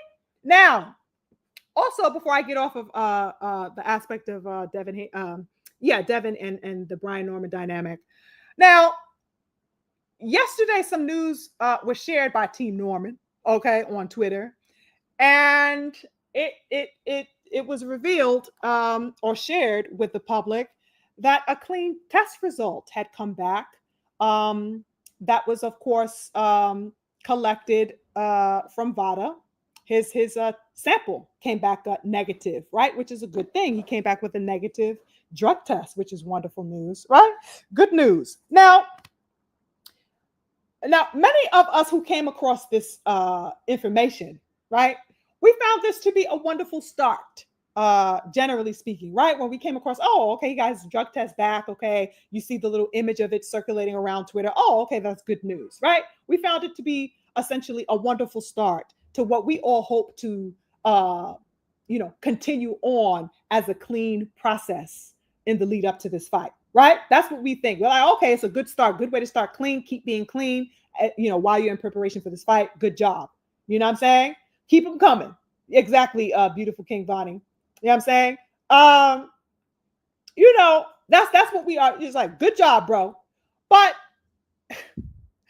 the boxing world is really out of hand. Now, for some reason, you guys, the details, give me a second, you guys. I'm definitely going to check back in with what y'all was, I'm peeping in here and there, but when I'm in my bag, I like to focus. But after this segment, I'm going to go in and talk to y'all. Now, for some reason, beautiful people, the details were shared by Senior on his Twitter as if this was some type of stunt on Devin Haney.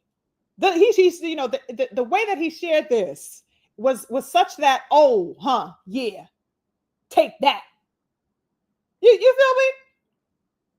Which I thought was like weird.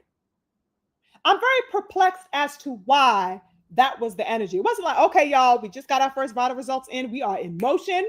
Like I said, this was going to be a clean ass whooping. Here's the first step to that clean ass whooping. I'm out. It was not like that. It was like, and you should, why Bill ain't around here celebrating this? Why he ain't talking about this? And yeah, we told you type of, you feel me? It's kind of this huffing and puffing. Why is Team Norman seeing this negative test result as some type of sword to the chest of Devin Haney? You guys, I'm really trying to wrap my mind around this. How the fuck is your testing negative in your first sample collection from VADA? It coming back clean. How is that a sword to the chest of Devin Haney? Can somebody answer that question for me? It's very odd, you guys. And it's a mentality. This very sentiment is absolutely, permeating all throughout the Twitter boxing space, you guys. I'm not sure if you guys have Twitter. Ciao. The motherfucking mentality that's going on from particular people on Twitter, in the boxing Twitter, is absolutely diabolical. It's like, how the fuck are people thinking like this is the nanny boo boo, got you? How the fuck are you testing positive? A bad thing for me. You understand? You testing negative for PEDs in the initial test that was done is not a slight to Devin Haney. I need to repeat that for the bitches in the back. You know what I mean? You testing negative for PEDs in the initial sample collection is not a slight against Devin Haney. It's a benefit to the both of you that you are clean, bruh. What the fuck? Am I tripping or not? Am I tripping or not? It's a benefit to both of you that you are clean. How the fuck is this an aha moment? I really don't get it. I do not get the approach here, beautiful family. Now, you see, what the overwhelming problem that I find to be the case here is Team Norman, for whatever strange reason, has resolved to take the fact that DHP had ensured that there be an additional 8 weeks of testing for this fight. They have decided to take that as an affront to them. In other words, the fact that Devin Haney motioned for the additional testing to be had and done, they assumed that Devin Haney is trying to shit on them. They took it as an affront to them that Devin Haney wanted to ensure the parameters extra 8 weeks of testing. How the fuck is this an affront to them? How does ensuring and preserving the integrity of our sportsmanship an affront to you? Oh my fucking God. Can somebody explain this shit? Because nobody's been able to explain it to me yet. How the fuck is that an affront to you? Ensuring the integrity of our sportsmanship in this fight? I mean, it's the most ridiculous assumption that one could make, if I'm being honest. It's the most ridiculous thing I've ever heard. And it is going on. And it is running rampant around social media and across social media, you guys. And it is being pushed also on these Black, content spaces too. They are pushing and upholding this nonsense too.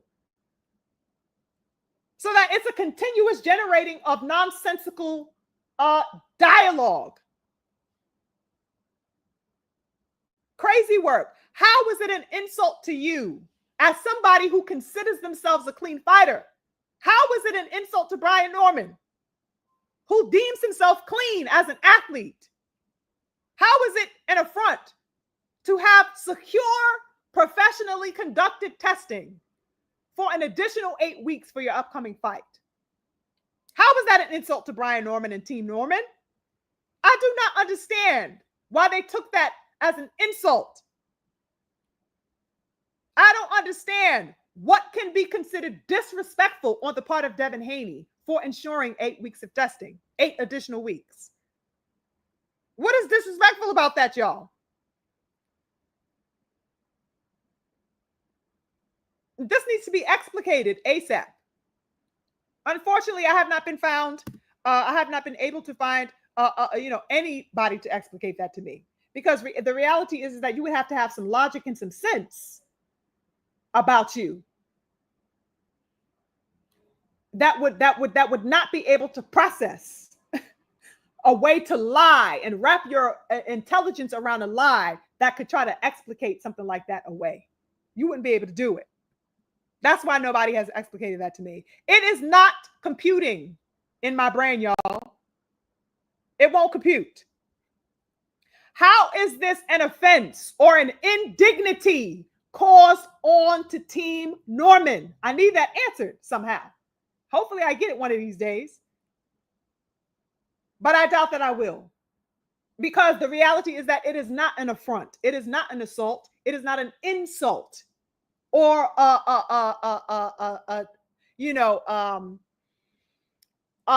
form of backlash or disavowing on the part of Devin Haney. He is not disavowing you by wanting you to test at all. How the fuck are the two being conflated? That's something that I asked in my commentary about the initial, dialogue that was surrounding the drug testing. So that the fact that this mentality is still going on, people still have no clarification and want no clarification about how nonsensical that logic is baffling to me. It's absolutely weird. This is a theme that I have found to be, absolutely juvenile, you guys, over the past month. Of course, since the advent of this whole, request being made from Devin Haney, I found it to be juvenile then, and it's juvenile now. The fact that it persists is crazy work to me. Ever since the request was made, and then there was the complaining from Brian Norman about the vacation, and well, why can't you just wait until I get back? And the people trying to vouch for Brian Norman, having the right to go on vacation, and well, he's just going, why can't you wait? And it's just, crazy. Is it because this man has never tested with Vada before that he is huffed and puffed like that in the lead up to the fight? I don't know. It was strange, but it's a whole ego tug and pull dynamic at work here. That's just allowing for, no logic to be had.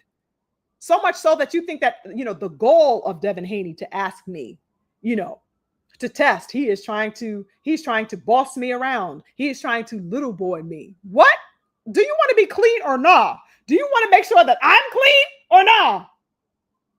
Wouldn't you rather have the assurance of an additional 8 weeks of testing to ensure that I'm clean when I'm in the ring with you, bro? The fuck? What is this foolish talk about Devin Haney wanting to quote unquote control him? What the fuck is that? Devin's only concern, his only concern is that he is going into battle with you. They don't give a damn about no goddamn control. He don't give a damn about none of that shit.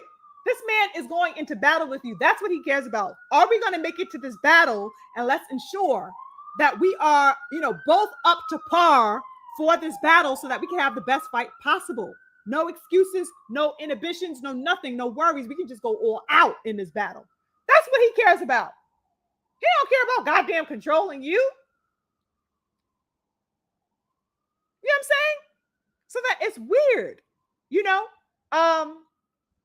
he cares about going into battle with you because in doing so, he is going to verify and secure the parameters of safety for this battle. That's what he cares about. I cannot understand why the Normans, seem to be making this about them. Oh, he's trying to control me. He wants to test me because he's trying to, insult me. What? It don't got nothing to do with you. Do you not know who the fuck he just fought? A drug cheating chump? Do you not know that ever since that time, he, avowed that he would never face such a situation like that again? He will ensure that every opponent that he fights is clean to the best of his ability by whatever means necessary that's within his power to ensure cleanliness. He is going to do that. Yes, that man is absolutely serious about the integrity of his opponent. He is going to ensure to the best of his ability that person is going to be clean, whoever he faces. It's not just you. The fuck you getting all diva, huffy puffy for? It's not about you. It's about everything concerning his legacy. You and every goddamn body else. You ain't goddamn special. If it was another body in front of me at 147, he'd have to go through the same motherfucking measures. Okay? I don't know why things are being taken so personally. Okay? It is not personal. You are fighting at the highest level competitively. Yes, you motherfucking right. There are going to be all the precautions necessary taken on the part of DHP when you are dealing with DHP. Yes, he's going to take every precaution necessary to ensure that safety and integrity of you and him. Who the fuck wouldn't want to fight an opponent like that? Would you rather somebody who's fucking careless? You want to fight one of Eddie Reynoso's boys? Would you rather that? Like, get real. This is one of the prerequisites that come with Devin Haney when you are fighting him. Yes, absolutely. You will do that. Okay? Because we're going to ensure that we are both clean, and we're going to ensure the public that we are men of integrity, that we are warriors of upright integrity. So you will do this testing. You mean that you wouldn't respect somebody that is going the extra mile to put those types of safeguards for your well-being? I just don't get that, y'all. Oh, he's trying to control him now. He just wants to throw his weight around. These are the type of farcical, ludicrous statements that I have been coming across online. All types of people crying up and down Twitter. What is going on with the mentality of the boxing space, you guys? It's crazy to me. Now, I heard this from somebody on Twitter yesterday. I thought it would be interesting to share. Somebody made this post and we had a little back and forth, and there was a whole bunch of engagement thereafter from other people who chimed in to the discussion that I had responded to. And my beautiful sister, Cammie, was one of the ones who jumped in that particular conversation. Cammie, you remember that Twitter post that I had responded to, and it got a whole bunch of comments and stuff like that? Well, this particular person I follow on Twitter, he's a big Spence fan like me. And he said, quote, "You did all that," but this is what he is saying. Now, let me put this in context before I get the quote. Now, what he did was he took he retweeted what the Team Norman had posted, which was the negative results of the VADA test. This gentleman reposted that.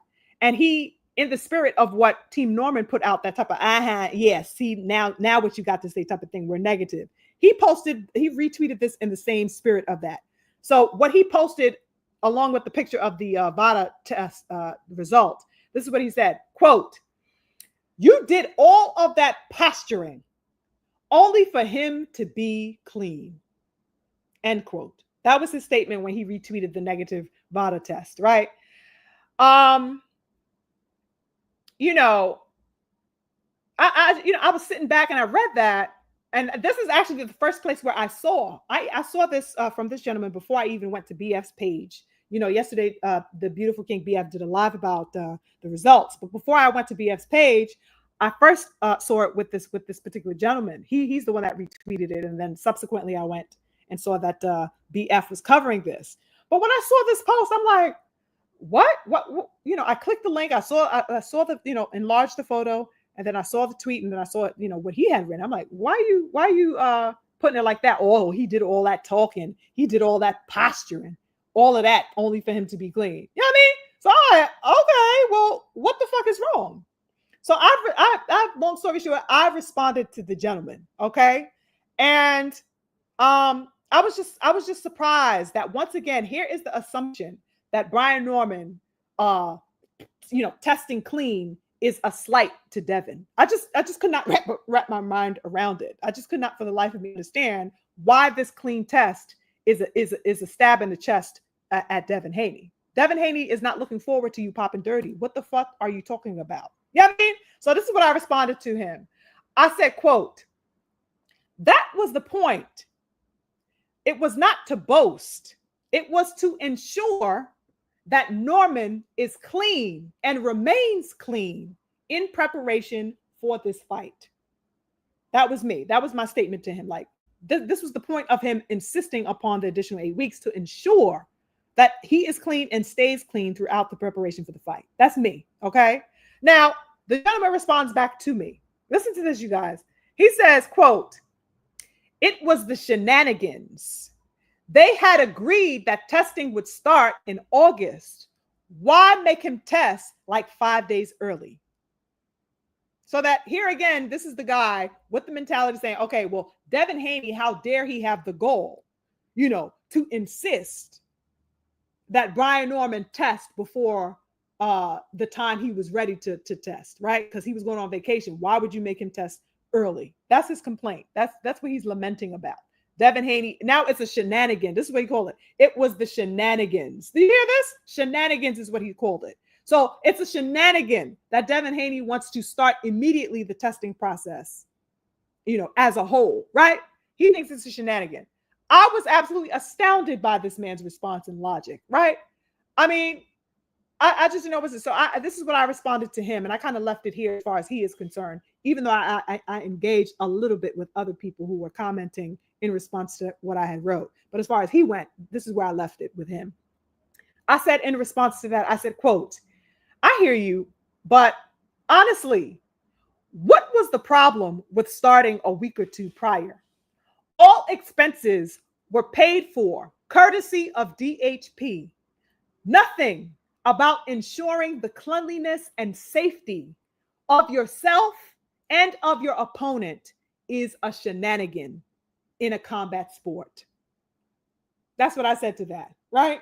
And he didn't respond to that, so there was really no need for another back and forth, because I guess I kind of shut it down right there, right? What the fuck are you talking about? A shenanigan. Now, salute to this brother. I ain't got no beef with this brother. But just in talking about and unpacking the logic of the sentiments that he has, and that so many people across social media have, this man, you know, he is calling it a shenanigan on the part of DHP. It's a shenanigan that he wanted to start testing as soon as possible, and that he even, you know, motioned, you know, to opt for this additional testing, as it were, right? It's a shenanigan. How the fuck is ensuring the cleanliness and integrity of this fight, of yourself and of your opponent, so that they could be free of performance-enhancing drugs? How the fuck is that a shenanigan? That's the very thing that's going to put more safeguards around your life, around your well-being. You are in a combat sport. These people think we fucking playing double dutch. What the fuck is wrong with people, y'all? A shenanigan?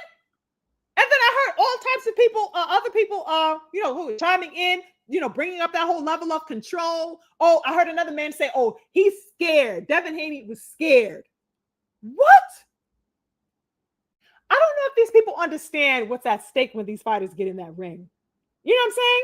These people may think that these deaths that they hear, these unfortunate situations, these unforeseeable, circumstances, unimaginable circumstances, rather, that happen to particular fighters. Let's say, even if you don't lose your life, there have been myriad fighters who have come up with all types of brain complications and loss of vision. People have been handicapped. I always bring up that gentleman that Chris Eubanks Sr. fought and completely, handicapped that man in a fight. So that I don't know if these people are in a fantasy or that they don't understand, they have to be living in some type of dreamland. These men are not motherfucking putting makeup on each other when they get in the ring. These men are sustaining and delivering serious trauma to their bodies and to the bodies of their opponents. I don't know if it's because they see their favorite fighter time and time again walk out of the ring, fresh, fully recovered, after a particular amount of time, that they don't think these types of things are possible. But when I talk about the level of juvenility, when I use that word juvenility or nullity, that that's really encompassing of the mindset and mentality that adults, boxing fans who are adults, have. It's a level of juvenility that you really just can't make up.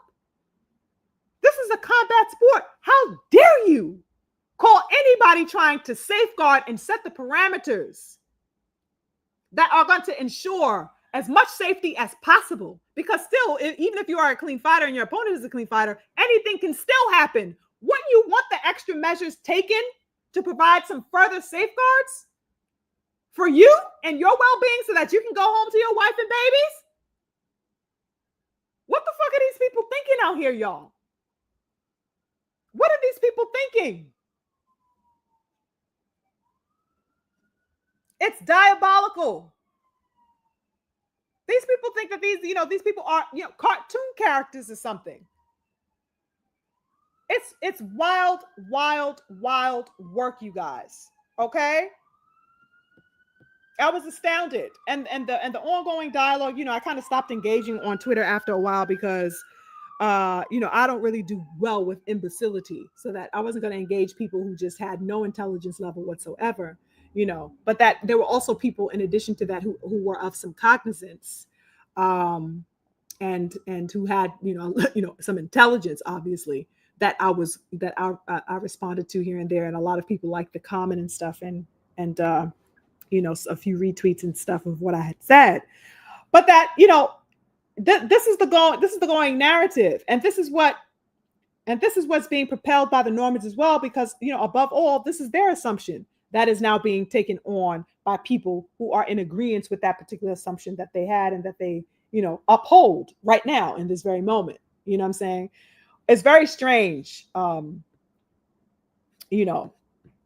level of mentality. But I speak about Brian Norman, if I could just reel it back again before I tap in with the beautiful people, is that I find that all of this language, all of this parlance is serving a general agenda. And I don't think that Brian Norman is privy to it, because of course a part of it is having to do with the fact that he is in preparation for war. He is in a competitive spirit. He is building up, all the ammunition that he is going to take with him into that ring come November 22nd. And that is good. That's what I want him to keep fostering. But that the agenda, hopping as far as the platforms that particularly, seethe any energy, they seethe around any energy that disavows Devin Haney. I don't think he sees that Devin Haney is a much bigger reflection of him and of the young Black elite males in the sport. I don't think he's looking at it that way. He is looking at it possibly in a way that, well, this is just my opponent and I got a lot of popularity and I get a lot of support in detracting from him. You know what I'm saying? I'm not supposed to like him. I'm not supposed to be cool with him. Like he said in the other quote, I really don't like this dude anymore, type of thing, which is okay for battle. But that there is an overarching framework that is working here that he is obviously oblivious to. And I don't think, you know what, and I can't say that he's oblivious to it because I can't even vouch for that completely, because there's a reason why he is going predominantly on anti uh, anti-Devin stations and platforms. Like I said earlier, that is not coincidental. It's very interesting the part that he is playing in the pushing of this agenda that is highly concentrated, among these Black so-called content boxing spaces. Let me take a quick pause there before we move on to the next thing I wanted to tap into and check in with my people. Hold up. I think we got some super chats. Hold on, you guys. Salute to Glenn Mickens in the super chat. Big heavy with the support. Thank you. I appreciate you. Salute. Oh my goodness. The King Freedom is in the building. Hey, King Freedom. He's in the building. Salute to you. He says 9 Ether Queen. Okay. You already know how I'm stepping, King. Big salute to you. Thank you so much for joining, King. Appreciate you. And salute to Boxing Fan times 4. He says precautionary measures. Absolutely, King. As one should take. All precautionary measures should be taken within a combat sport as much as possible. We have lines that are literally on the line in the sport. It is, we cannot play boxing, right? People love to say that, except when it applies to an elite Black male, right? And when it's time for an elite Black male's life to be safeguarded and protected and the precautionary measures taken for him, that's when we could play boxing, right? When his life is hanging in the motherfucking balance. Ain't that some shit? That's the type of stuff that we got to be honest about. And that's the stuff that I want to bring to the forefront of our dialogue all the time within this space. Salute to everybody in the building that I may have missed. I was going to scroll all the way up, but I don't want to take too much time going all the way up. Let's see here what we have. Yes, twin. Crazy how Bill taking care of his son somehow makes Devin soft. Big facts. Whatever, you and the King Patrice. Oh, not twin. That is Patrice. I'm sorry. I got confused with the orange. That is Patrice. Crazy how Bill taking care of his son somehow makes him soft. Exactly. Exactly, King.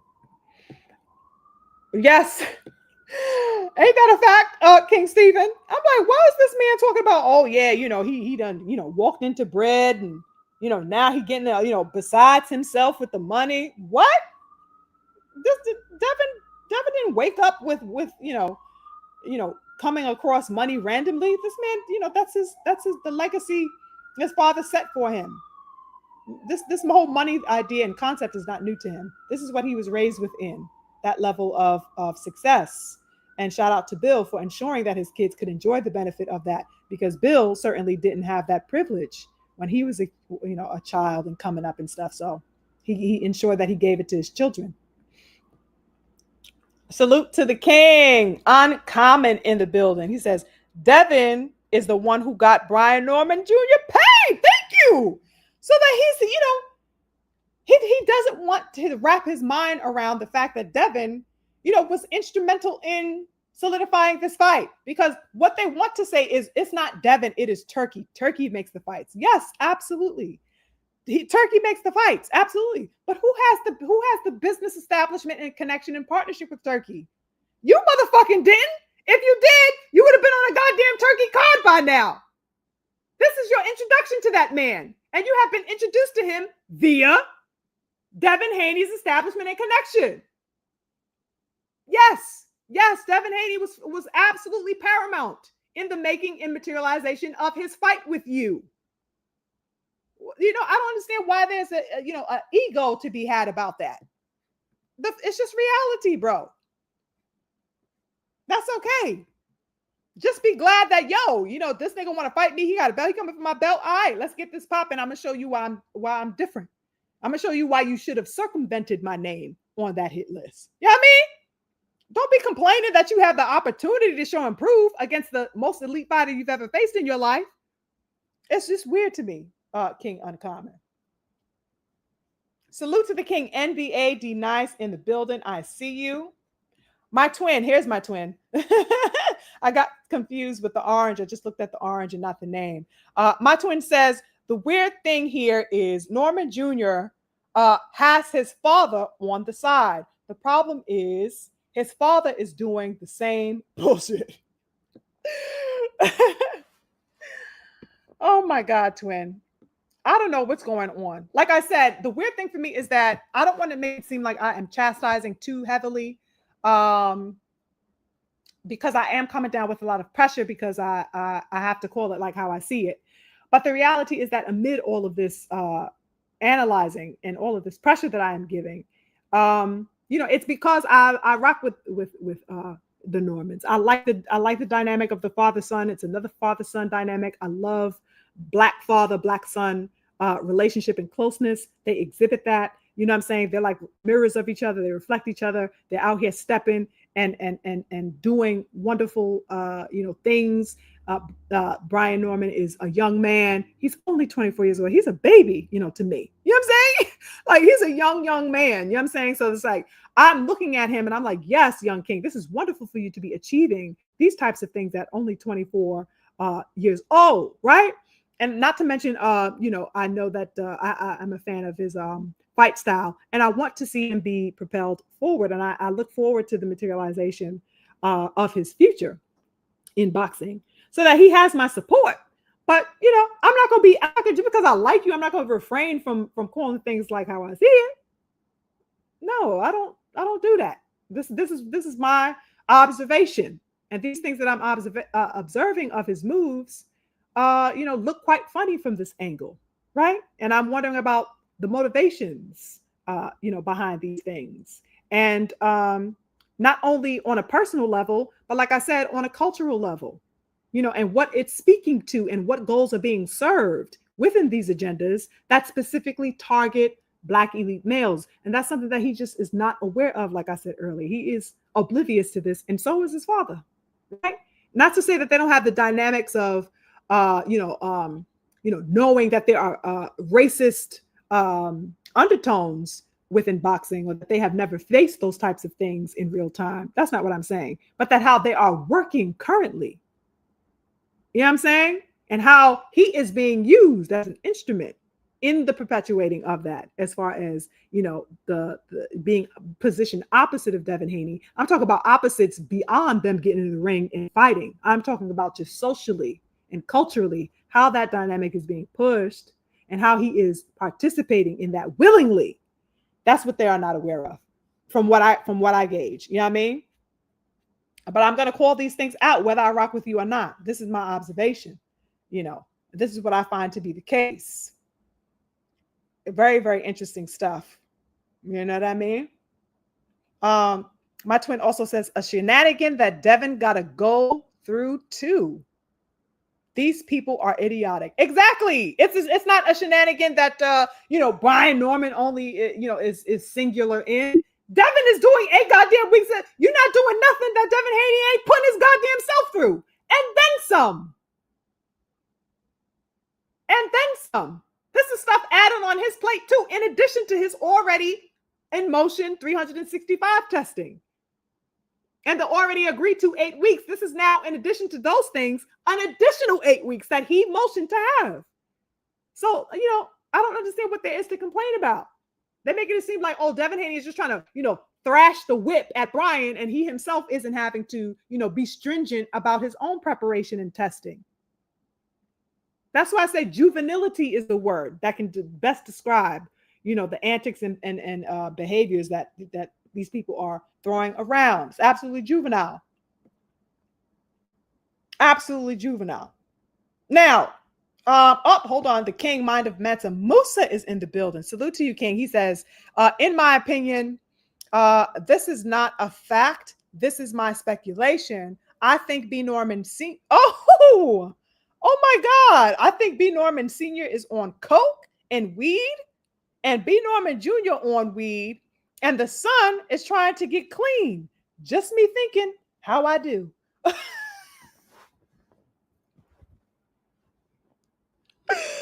Oh my God. Oh my goodness. Listen, Musa, I ain't mad at your thoughts. You know what I'm saying? Bruh. We still here, family. That's how you feel. That's how you feel. You know what I'm saying? I can't say that I've ever, thought that ever, that anybody was on coke or weed or anything like that. But that's an interesting perspective. You know what I'm saying? Musa is wild. Oh my God. I feel you, King. Okay. Listen, I let my family speak when they have something to say. That is his thoughts, and we got to respect the King Musa where he stands. Okay. He said what the fuck he said. Salute to the King Prize. I see you in the building. Thank you so much for joining. I appreciate you, King. Oh my God. My family is wild, y'all. That's exactly why I love the fam. Okay.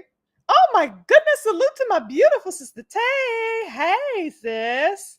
That's my lioness sister in the building. Salute to the Queen Tay Tay. Now, I know, right? Wasn't that crazy? Yo, Musa, tell us what you really thinking. You know what I mean? You know what I'm saying? He said, hold up, I'm gonna give you my thoughts straight, no motherfucking chaser up in here today. Okay. Oh my God, that was hilarious. Musa, this is why I rocks heavily with you, King. He said, black, no sugar, please. Oh my goodness. Okay, you guys, let's move on to this very interesting topic that I cannot wait to get your thoughts on too. Now, well, how do I start this? Keyshawn Davis recently did a formal interview, you guys, where he was explaining the details of what transpired surrounding the scandal of his last fight, right? The entire interview, pretty much, you guys, was basically him eating crow, so to speak, right? There's a lot of, posturing, for, sympathy. There was an apologetic air, for the most part, not all the time, but, for the most part, he was trying to get the message across, that he was remorseful about what happened, even though in the midst of that, there were also some very curious things, a lot of curious things, that transpired in that particular interview. I'm not sure if you've seen it. That dude's name with the glasses, I don't know his name. I think it's like Ariel or something like that. He did an interview with him. Not sure if you guys saw that. Go, I can't say that I would recommend you go and run to watch that interview, because really it was very awkward interview. But if you are interested in finding out the details of how he breaks down the event, how he perceives his place in boxing, then I would say yes, you can go watch that. Now, it seems that he is on a cleanup run, essentially, right? He wants to clean up his image. He kind of wants to clean the air a little bit. Finally, after being missing for 2 months, he finally found the balls, in other words, to come out of hiding, right? And to sit actually in front of the camera of an interviewer and answer some questions in real time, right? Now, of course, this can easily be seen as him doing the responsible thing, right? This is the responsible thing to do. Okay, finally, it took him some time, but yes, he is now on camera and he is, exchanging with the public and divulging upon a lot of the things that people want to know or have been speculating about ever since that scandal with his fight. So, I think so long as he is genuine, people are going to take it how they are. Some people are going to, as long as they feel a genuine type of feel, I think he could slowly, possibly, walk into the graces of the public again. But the reality is, for me, you guys, I don't know what's in store for this young man, Keyshawn. You know what I'm saying? This man is learning how to be accountable. He is learning what it is to be accountable via this tumultuous situation that he put himself in. You know what I'm saying? To me, he is obviously still maturing. This man has ways to go, y'all. That's all I can think about in watching that interview. Like, my Lord. My Lord. You know what I mean? He got a ways to go before he kind of gets it, in my view. I think it's going to take quite a bit of time, quite a bit of focus, and seriousness on his part in order for him to realize his place as a man as a man, not just simply as an athlete, but as a man. That's what I gathered in watching that interview. It's a very young, youthful, oblivious naivety that he has. And that was absolutely made apparent while I was watching this interview. He's got work to do on his life, y'all. Real talk. And everybody does, right? He's not an exception.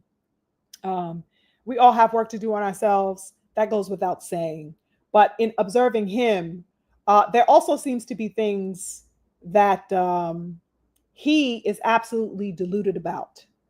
Okay. For example, in this interview, he expressed that he was bewildered. Now get this, you guys. He expressed at a particular point of this interview that he was bewildered by the fact of how people saw that footage of him eating the popcorn in the audience, right, at the fight.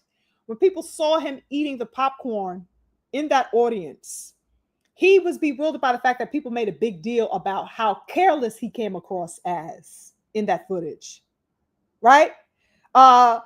He didn't understand how people took that as a careless air.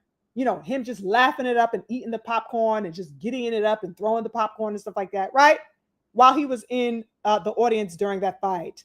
He didn't understand why people were taken aback by that, the visual of that. He didn't get that.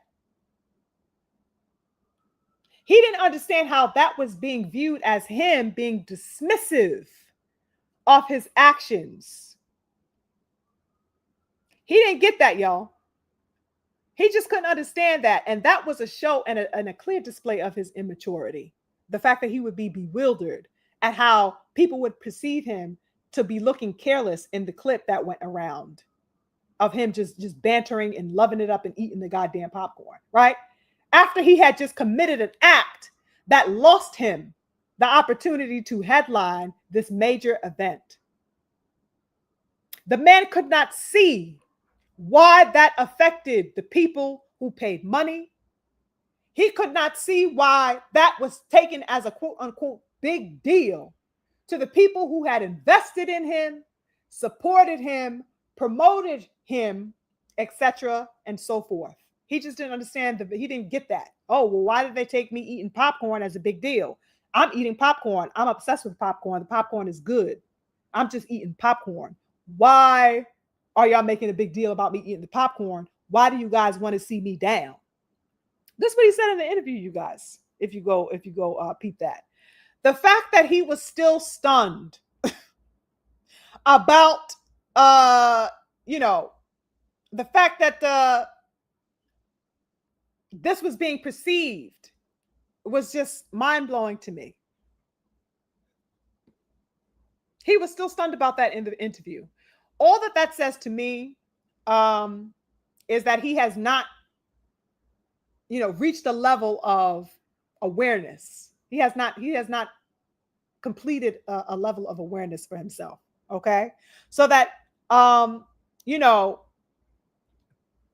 he seems to have finally found the courage to apologize publicly. Yes, he has found the wherewithal to do that. But he is still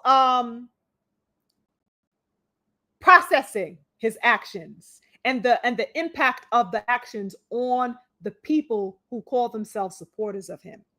Okay? He still hasn't really grasped the concept of that and how those actions reverberate and come across to an audience and a public that are interested in him. He doesn't understand the ramifications, in other words, of his actions and how those actions are perceived and taken on by the people outside of him. So that he is very self-centered. It's childlike, right? He is only thinking about himself. He can only see himself, in other words.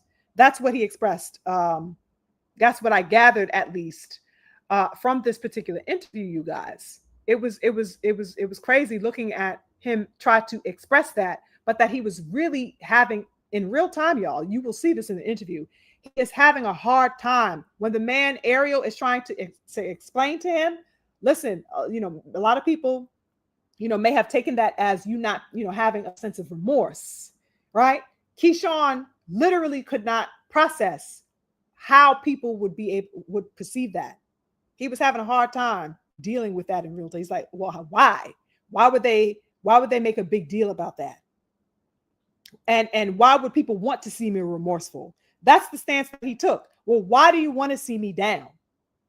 It was wild work, y'all, seeing this man be so oblivious in the way that he was. He explained this in an example, where he said the following. I want to read a quote to you. He tried to explain, oh, well, why would people want to see me down? I don't kick people when they're down. So why would people want to see me down? Right? And this is what Keyshawn Davis said. He says, quote, I honestly don't understand what was such a big deal, me eating popcorn. Why would you want to see somebody down, though? I could have shown that I care and I apologize. I could have shown that, but I did the complete opposite. It's a defense mechanism. I come from the hood, so it's really a defense mechanism. So it's like, why would you want to see anybody down anyway? It's like, all right, I messed up, but why would you want to see me down? I don't get that, because I wouldn't want to see anybody down, even when they messed up. And then he goes on to say the following, you guys. Like, when Devin had that fight with Ryan, everybody was kicking him while he was down. I don't remember being one of them. I'm not going to kick somebody while they're down. That's what he said. Now,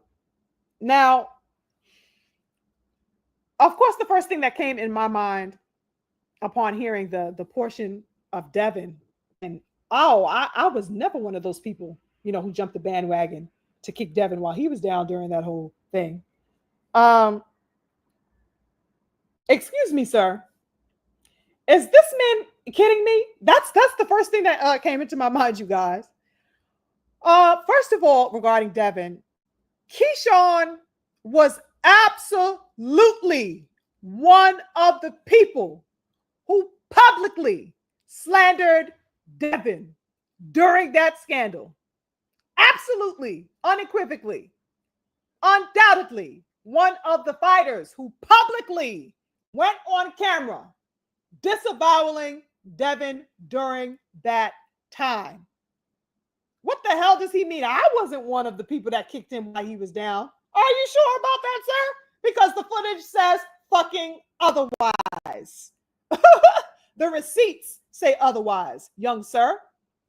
What are you talking about? He was absolutely one of the people who publicly slandered Devin Haney. He called Devin Haney a bitch, to put it frankly. And he insinuated that Devin had no basis or cause to fuss about Ryan being caught on PEDs. That was his stance. I don't know if you guys recall that. That was absolutely his stance. These were his words, as a matter of fact, during the height of Devin's tumultuous scandal with the drug cheating racist Riri Garcia. This is a quote of what Keyshawn's sentiments were. This is Keyshawn, quote, I actually know a person, like personally, that his career changed. He was a top prospect doing great. He fought a guy on steroids and it changed his whole career. It changed how he talked. It changed everything. So us seeing Devin Haney doing all of this with a person that had 0.1 estrogen, and of course he meant ostarine, but he couldn't say the goddamn word. All of this with a person who had 0.1 estrogen, we all see that Ryan Garcia was still in there getting tired. It's like, bro, there's no other way of putting this. Like, you're a bitch. That's how I feel. You're soft. You don't know how to take your L's. That's a damn direct quote, you guys, from Mr. Keyshawn Davis, expressing, of course, his sentiments about Devin Haney, and of course, him doing what?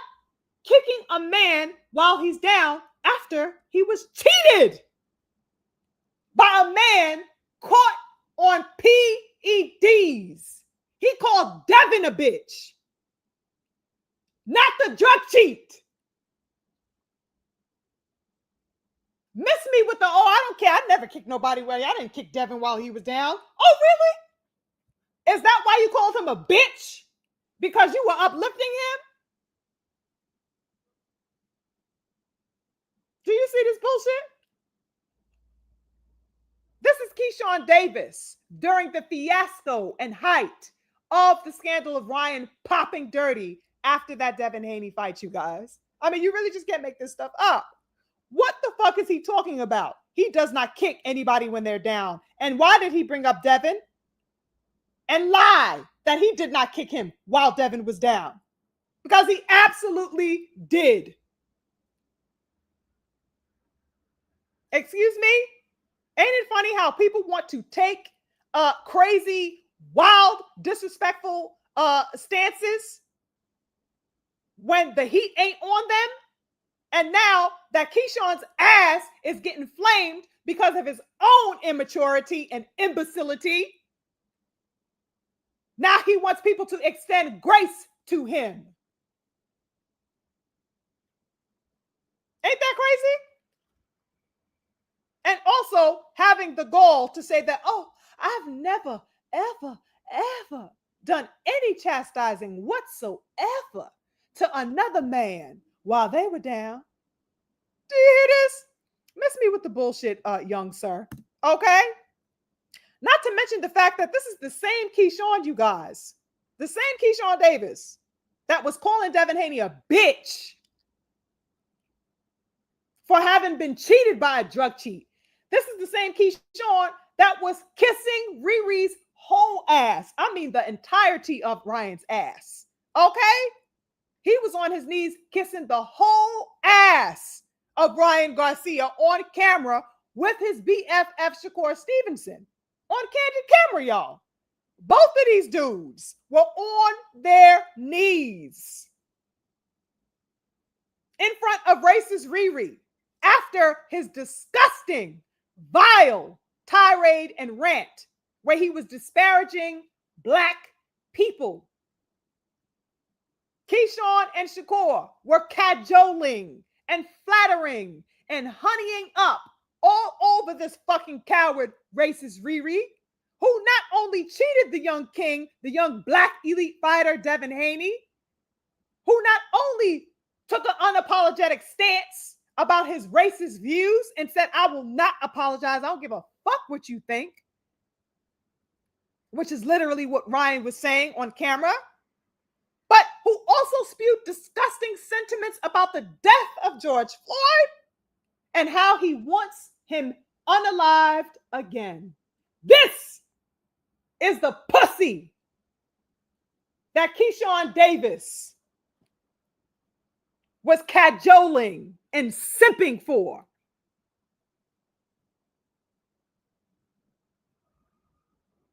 Okay? When we take a comprehensive view at Keyshawn's moves, right, and his motivations, I can't say that I'll ever be, displaying a level of alacrity when it comes to giving him my full-fledged support from here on out. Honestly, I had rescinded my support off of the back of that nonsense that he pulled, with catering to a racist. So I had already rescinded my support, but that I had kept a side eye on him on the periphery, right? But I can't say that going forward, he will have my support just based off of those moves, right? Now, also compound the fact that, of his recent shenanigans and displays of unprofessionalism, he has no level of reliability that I can account for. What is there to support? Okay? Because he has shown multiple times a level of unreliability and unprofessionalism and just carelessness and lack of education and culture that I don't subscribe to keep it a buck. You know what I mean? It's wild. He has now shown that he is a liability with the recent shenanigans of him missing weight and losing his belt on the scales, and then the assaulting and the charades and the folly that happened backstage during that fight. Thousands of people demanded their money back, you guys. Really think about that. Because of what he did. Thousands of people, as a result, demanded and requested their money back. People who went to see him headlined the show. Substantial amounts of money nearly thrown to the wind by the event planners and all these people investing in this show. Substantial amounts of money from sponsors and so forth. That's what he risked. And for what? For what? Missing weight. He tried to explain that in the interview at a particular portion. I don't even know what his explanation was, real talk. It wasn't clear. He just tried to say that his diet had nothing to do with him missing weight. Oh, it wasn't because of, my diet. I have a nutritionist. It really wasn't that. It was, I don't know. He didn't say what the fuck it was. He didn't say what the problem was of why he missed the weight. I know that during the weigh-in, he tried to say, oh, I simply can't make the weight anymore. But if you don't have a problem with your dietitian, then why aren't you making the weight if everything is peachy keen with your nutritionist? None of that was clarified. It's crazy that all of this stuff was put on the line, and that man still could not fathom for the life of him why people made a quote unquote big deal about him carelessly eating popcorn, about him looking careless on the scales, about him going backstage to begin an altercation with the gentleman who fought his brother, etc.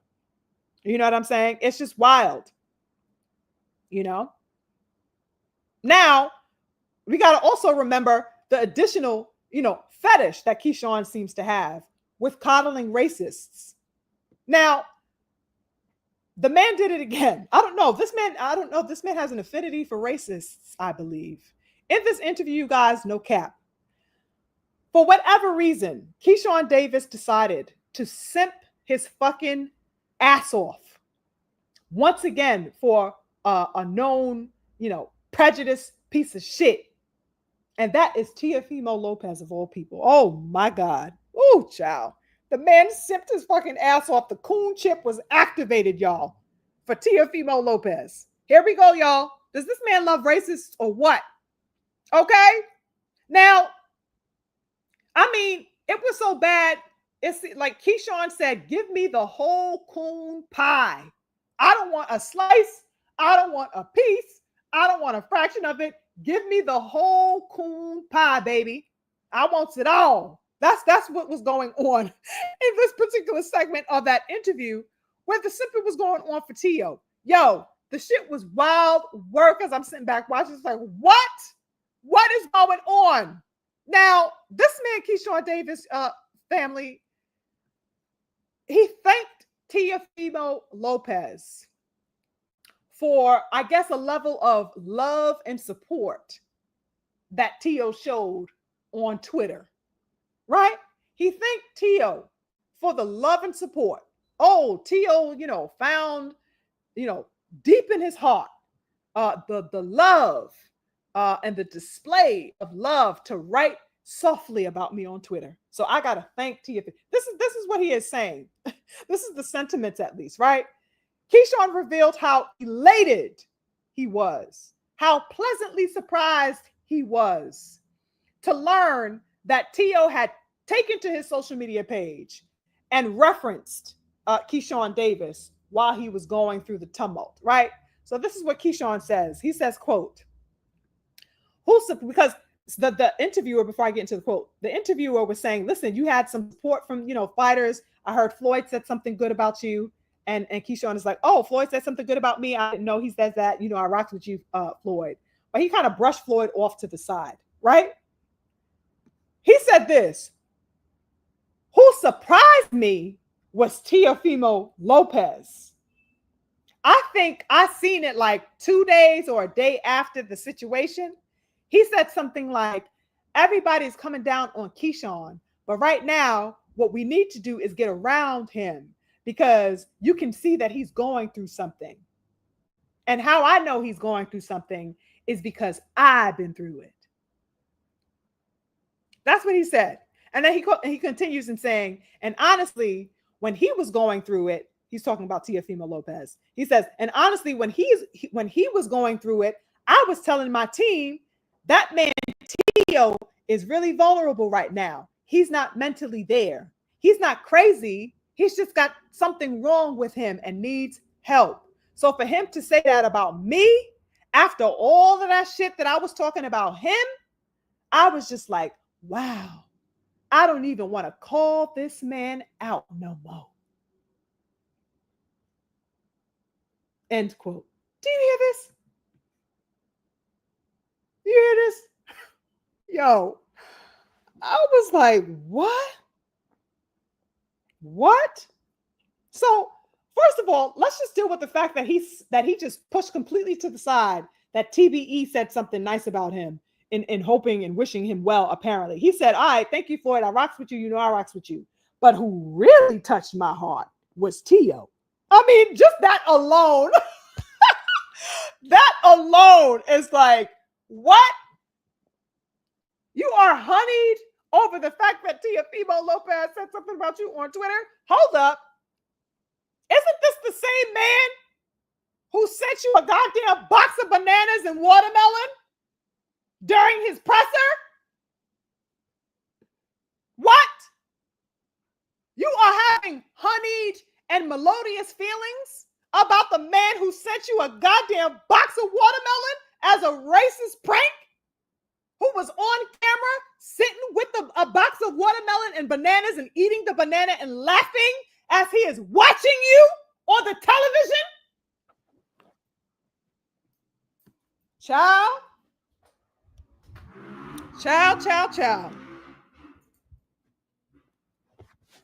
I mean, I couldn't write this if I wanted to in a story. It's absolutely absurd on every conceivable level. What? A racist prank of a box sent to you full of bananas and watermelons. This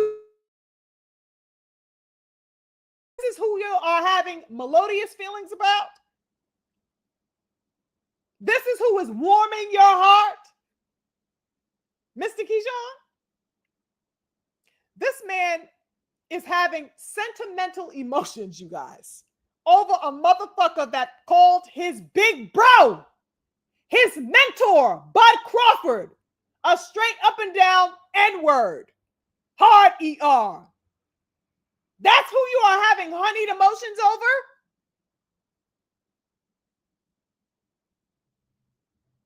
Yo, I mean, the mentality is absolutely lacking. The man who called your mentor, your big bro, the N-word, who threw all types of monkey insults specifically towards Black males, including your mentor, that's who your panties are wet for? Yo, this man has a fetish for racists. I'm absolutely convinced at this point. As if it wasn't bad enough, him getting on his knees to slob Ryan Garcia. Now you slobbing Teo. Oh, good Lord. Y'all. This is what's at hand in the mentality of this young brother. It's crazy. Oh, man, I don't even want to call this man out no more. He was so kind and loving to me. This is what's happening. This new era of boxing within some of these young people, these people are totally deluded and backwards. That's really just how I have to give it out right now. You know what I mean?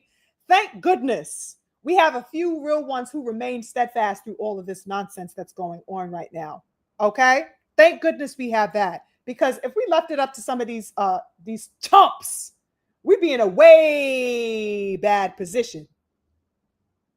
if left up to to these people with this mentality, void of intelligence and logic and esteem for and about themselves and about where they come from and what they represent. That is problematic in watching this young man display this type of mindset and have this type of mindset. This is why I go so hard on the notion that there has to be an emphasis, an unapologetic stance when it comes to the learning of and the respecting of our history. Because without that, you have no shield, no protection in this world. You are absolutely, dog food out here. You walking around here blind and naive, loving on the people that don't give a fuck about you.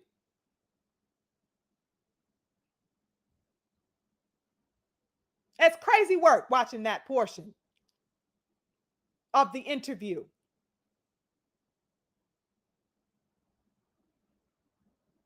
You know what I'm saying?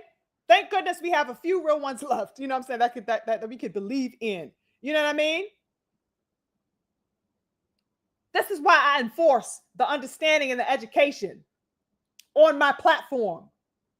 Our presence in the world space, in addition to the sector of boxing. This man has no idea what he is dealing with.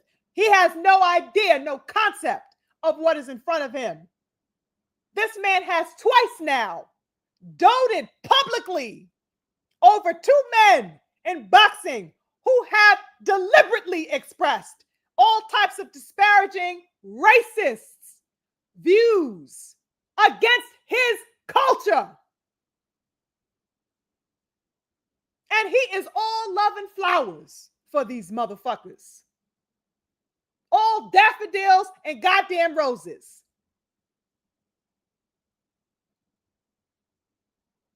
But guess what? You already heard what I shared with you about his thoughts concerning Devin. You already heard all the pressure of the quote directly of this man when it came to his sentiments about Devin. He wasted no time putting all of his heat and pressure and disgust on Devin Haney. And he has nothing but love and roses and waterfalls for two racist chumps. One of which who directly insulted him and his mentor.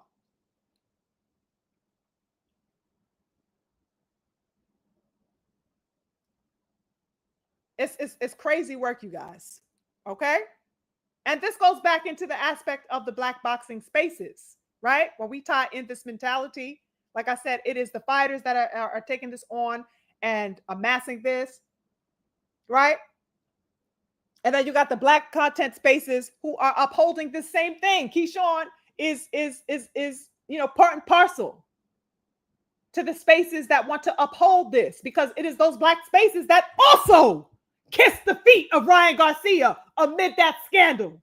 It is also the black boxing so-called content creators who tried to vouch for Ryan's innocence, despite the fact that he tested dirty 5 times. It is the black boxing content spaces who were so adamant about convincing the public that this man was not at fault for anything. And it was the black content creator spaces that were dead set on telling the public that Devin Haney was at fault and responsible and deserving of being compromised.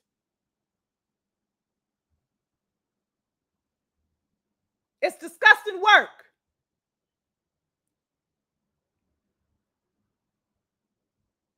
They wanted to push this artifice It was important that they uphold the artifice to convince you and divert your cognizance away from the reality.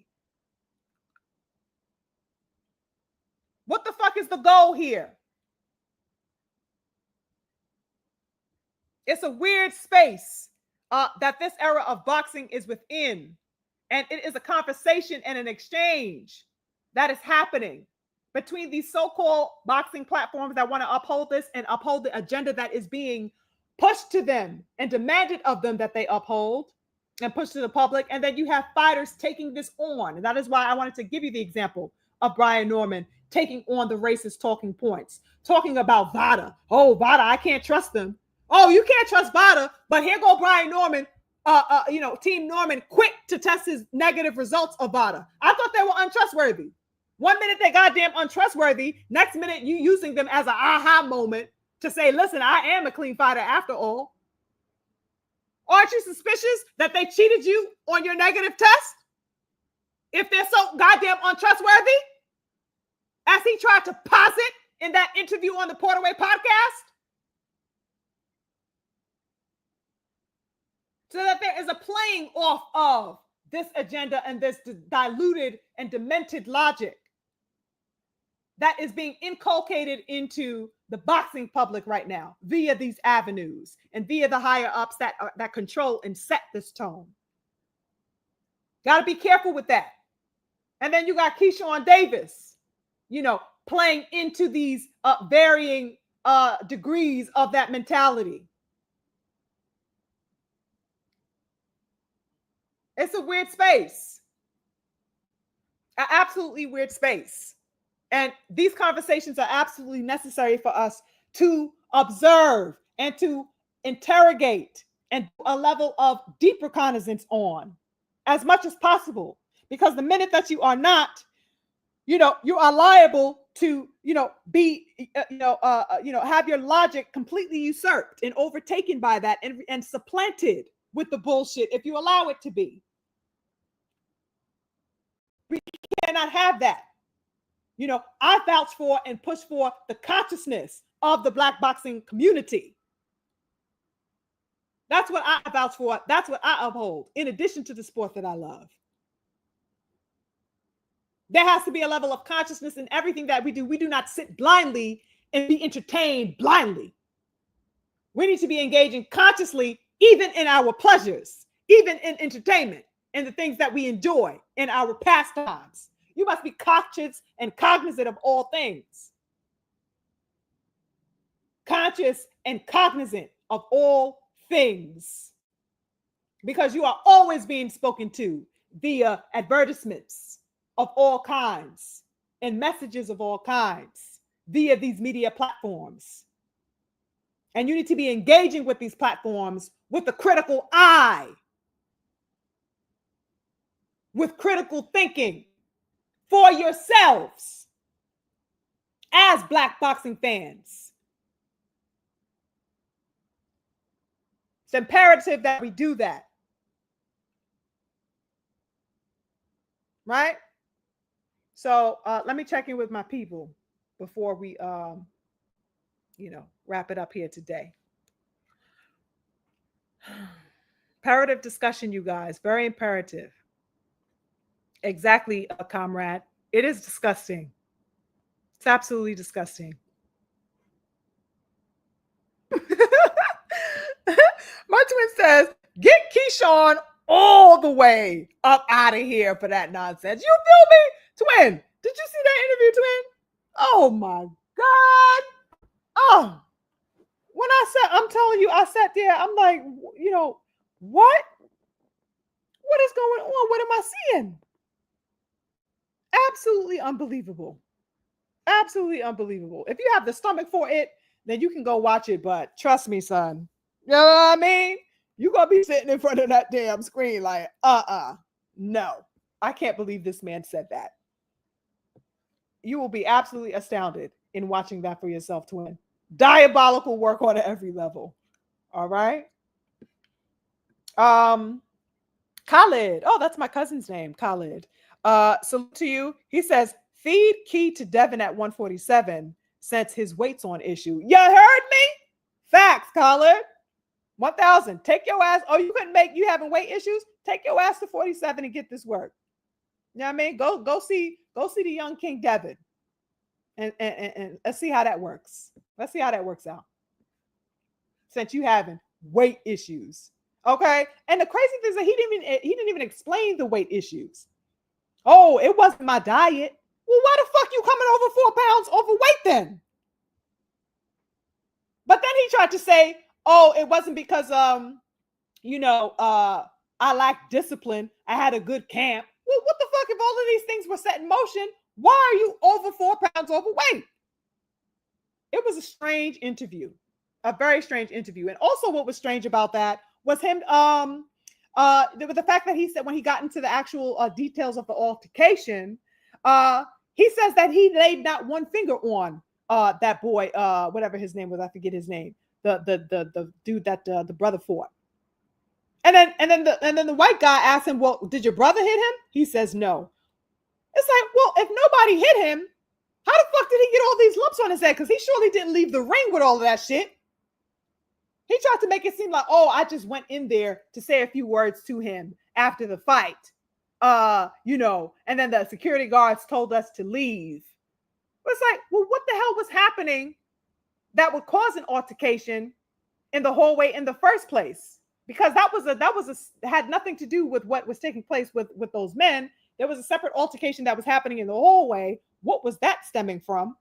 And how the fuck did that other dude who got lumped up, oh, Nahir Albright, why the hell did he walk out all lumped up? In a way that he didn't leave the ring all lumped up. Why is he? Chow. Oh, Chow. Listen, you have been advised. Go watch that interview that Keyshawn did at your own discretion. Okay? Because you will be flabbergasted all the way through. You know what I mean? Oh my goodness, y'all.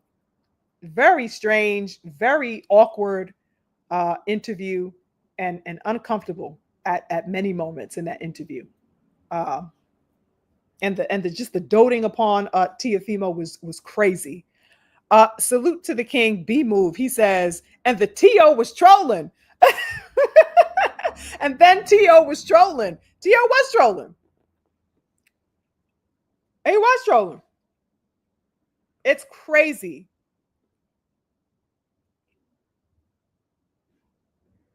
Yes, King Vani. Actions speak. 1,000%. Okay? My comrade says, what Kendrick say is not enough, right? It's not enough. Okay? It really ain't. It absolutely is not enough. Yes, my beautiful queen mother, Chiquila. Yes, indeed. 100%. The king says, yes, that the black content creators are just as bad or worse than Keyshawn. Yo, it's been diabolical, you guys. The disavoweling of Terrence Crawford. Of course, the hate train that they love to get blood and life energy from when it comes to disavoweling Devin Haney. What the fuck? I'm sorry if you guys hear all of that. Somebody is outside with a bike. I don't know what's going on. Hopefully it's not intruding too much into the live. But somebody is wilding out there with a bike. I hate those damn dirt bikes. But yeah, we'll keep pushing. The hate train that they love mustering up when it comes to Devin Haney, and just the perpetual pushing of this, need, to dismantle elite black men. Nobody is doing this to Canelo Alvarez as we spoke about earlier in the discussion today. You know what I'm saying? Nobody is going after Jaime Munguia for popping dirty. Nobody is looking at Eddie Reynoso and his entire stable and saying, yo, why the fuck is everybody that you are associated with popping dirty? No heat, no smoke, no magnifying glass being pointed a fraction of an inch near that man or those antics or those, disgusting patterns. But here we are, needing, satiating at the opportunity to disavow and detract from elite black warriorship in the sport. Nothing about that is coincidental. Nothing about that is coincidental. It's disgusting. And black boxing fans need to not be afraid of posturing against that. And not be afraid of chastising and keeping it a buck about the platforms who are pushing this bullshit and supporting this bullshit. That's disgusting work sitting down. I really don't do a lot of channel hopping. I would even credit salute to the King Freedom. I'm not sure if you're still here, but he put me on to via his own when he has his own discussions about that when he does lives. He'll make videos pointing out the hypocrisy and the folly of a lot of these other channels, black boxing content channels, and he'll dismantle a lot of what they're saying. He'll break it apart and say, go through the video and just talk about what is being said on these other platforms about elite black males. You know what I'm saying? And it's absolutely mind-blowing, the things that you will come across in venturing into those types of waters of these people who hold these platforms that are absolutely adamant about upholding this type of nonsense. It's crazy work, absolute crazy work. That every day, it's a need, it's an aim, it's a goal, and a projection. And that is why I ask the larger question of, as a whole concept and a whole view, what is the goal of the black boxing content creator space? Because if these channels who are pushing this particular narrative are further popularized and further engaging with widening audiences, then that means that they will be the premier voice speaking for the culture, real talk, in one way or another. Now, whether they are for that culture, is a whole nother goddamn conversation, because obviously they are not. But that they are black people speaking like this. And so that if they have an engagement level that continues to rise and people are steadily tuning in, then they will be seen as the predominant people to be trusted, the predominant voice of the culture, which would assume that they have a level of credibility in what they're saying, even the disparaging, disgusting things. You know what I mean? And we cannot have that. We can't have that as boxing fans, as black boxing fans, more particularly and specifically. It's just crazy work. You know what I'm saying? The conscious voice needs to be heard and had, and the conscious engagement needs to be had openly and unapologetically, so that we can, be the counterpoison to that nonsense that's going around and being made popularized for people who are gullible and have no idea, about these things, such as the history of black representation in the sport, the history of black masculinity needing to be disavowed, and the continuance of that narrative and the perpetuation of that narrative today with the fighters that we see, like your Bud Crawfords and your Devin Haney's, and what was being done to Floyd, and what was being done, you know what I'm saying, to Ali and Jack Johnson and the men of the Black Murders. I mean, it's one continuous story, an unending one. You know what I mean? And hopefully I divulged and clarified in an intelligible way, how these things are still in effect. Hopefully that was made intelligible to you. But yeah, that's it for me. Let me see if I don't want to keep you guys too much longer. I know I've been going for a while. Let me check the chat again. Oh, I think I got some more super chats as well. Oh, yes, I do. Yes, I do. Salute to the King. Ravens Nation in the building. Thank you so much for your support of the channel. I appreciate you. Salute to the King. Ra in the building. Thank you so much for your support.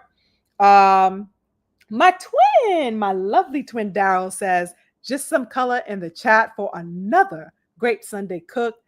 This was an eye-opening one for the culture. Always great work, twin. Thank you so much, my love. My twin, Daryl Anderson, in the building. I definitely appreciate you always for joining me.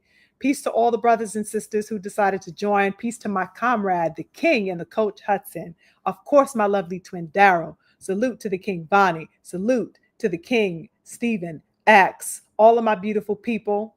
Mind of Massa Musa, thank you so much for the big laugh you gave me earlier. Thank you always for your honesty and your input as well. Salute to my beautiful sister Cameron, my beautiful queen mother Chiquila Fields, everybody in the building today, all the people that I can name. Even if I didn't name you, know that you are in my heart and in my thoughts and in my appreciation. I hope you guys have a wonderful week ahead. I'm going to end it here. Big, big salute. Definitely hit the like button on your way out if you didn't do it on your way in.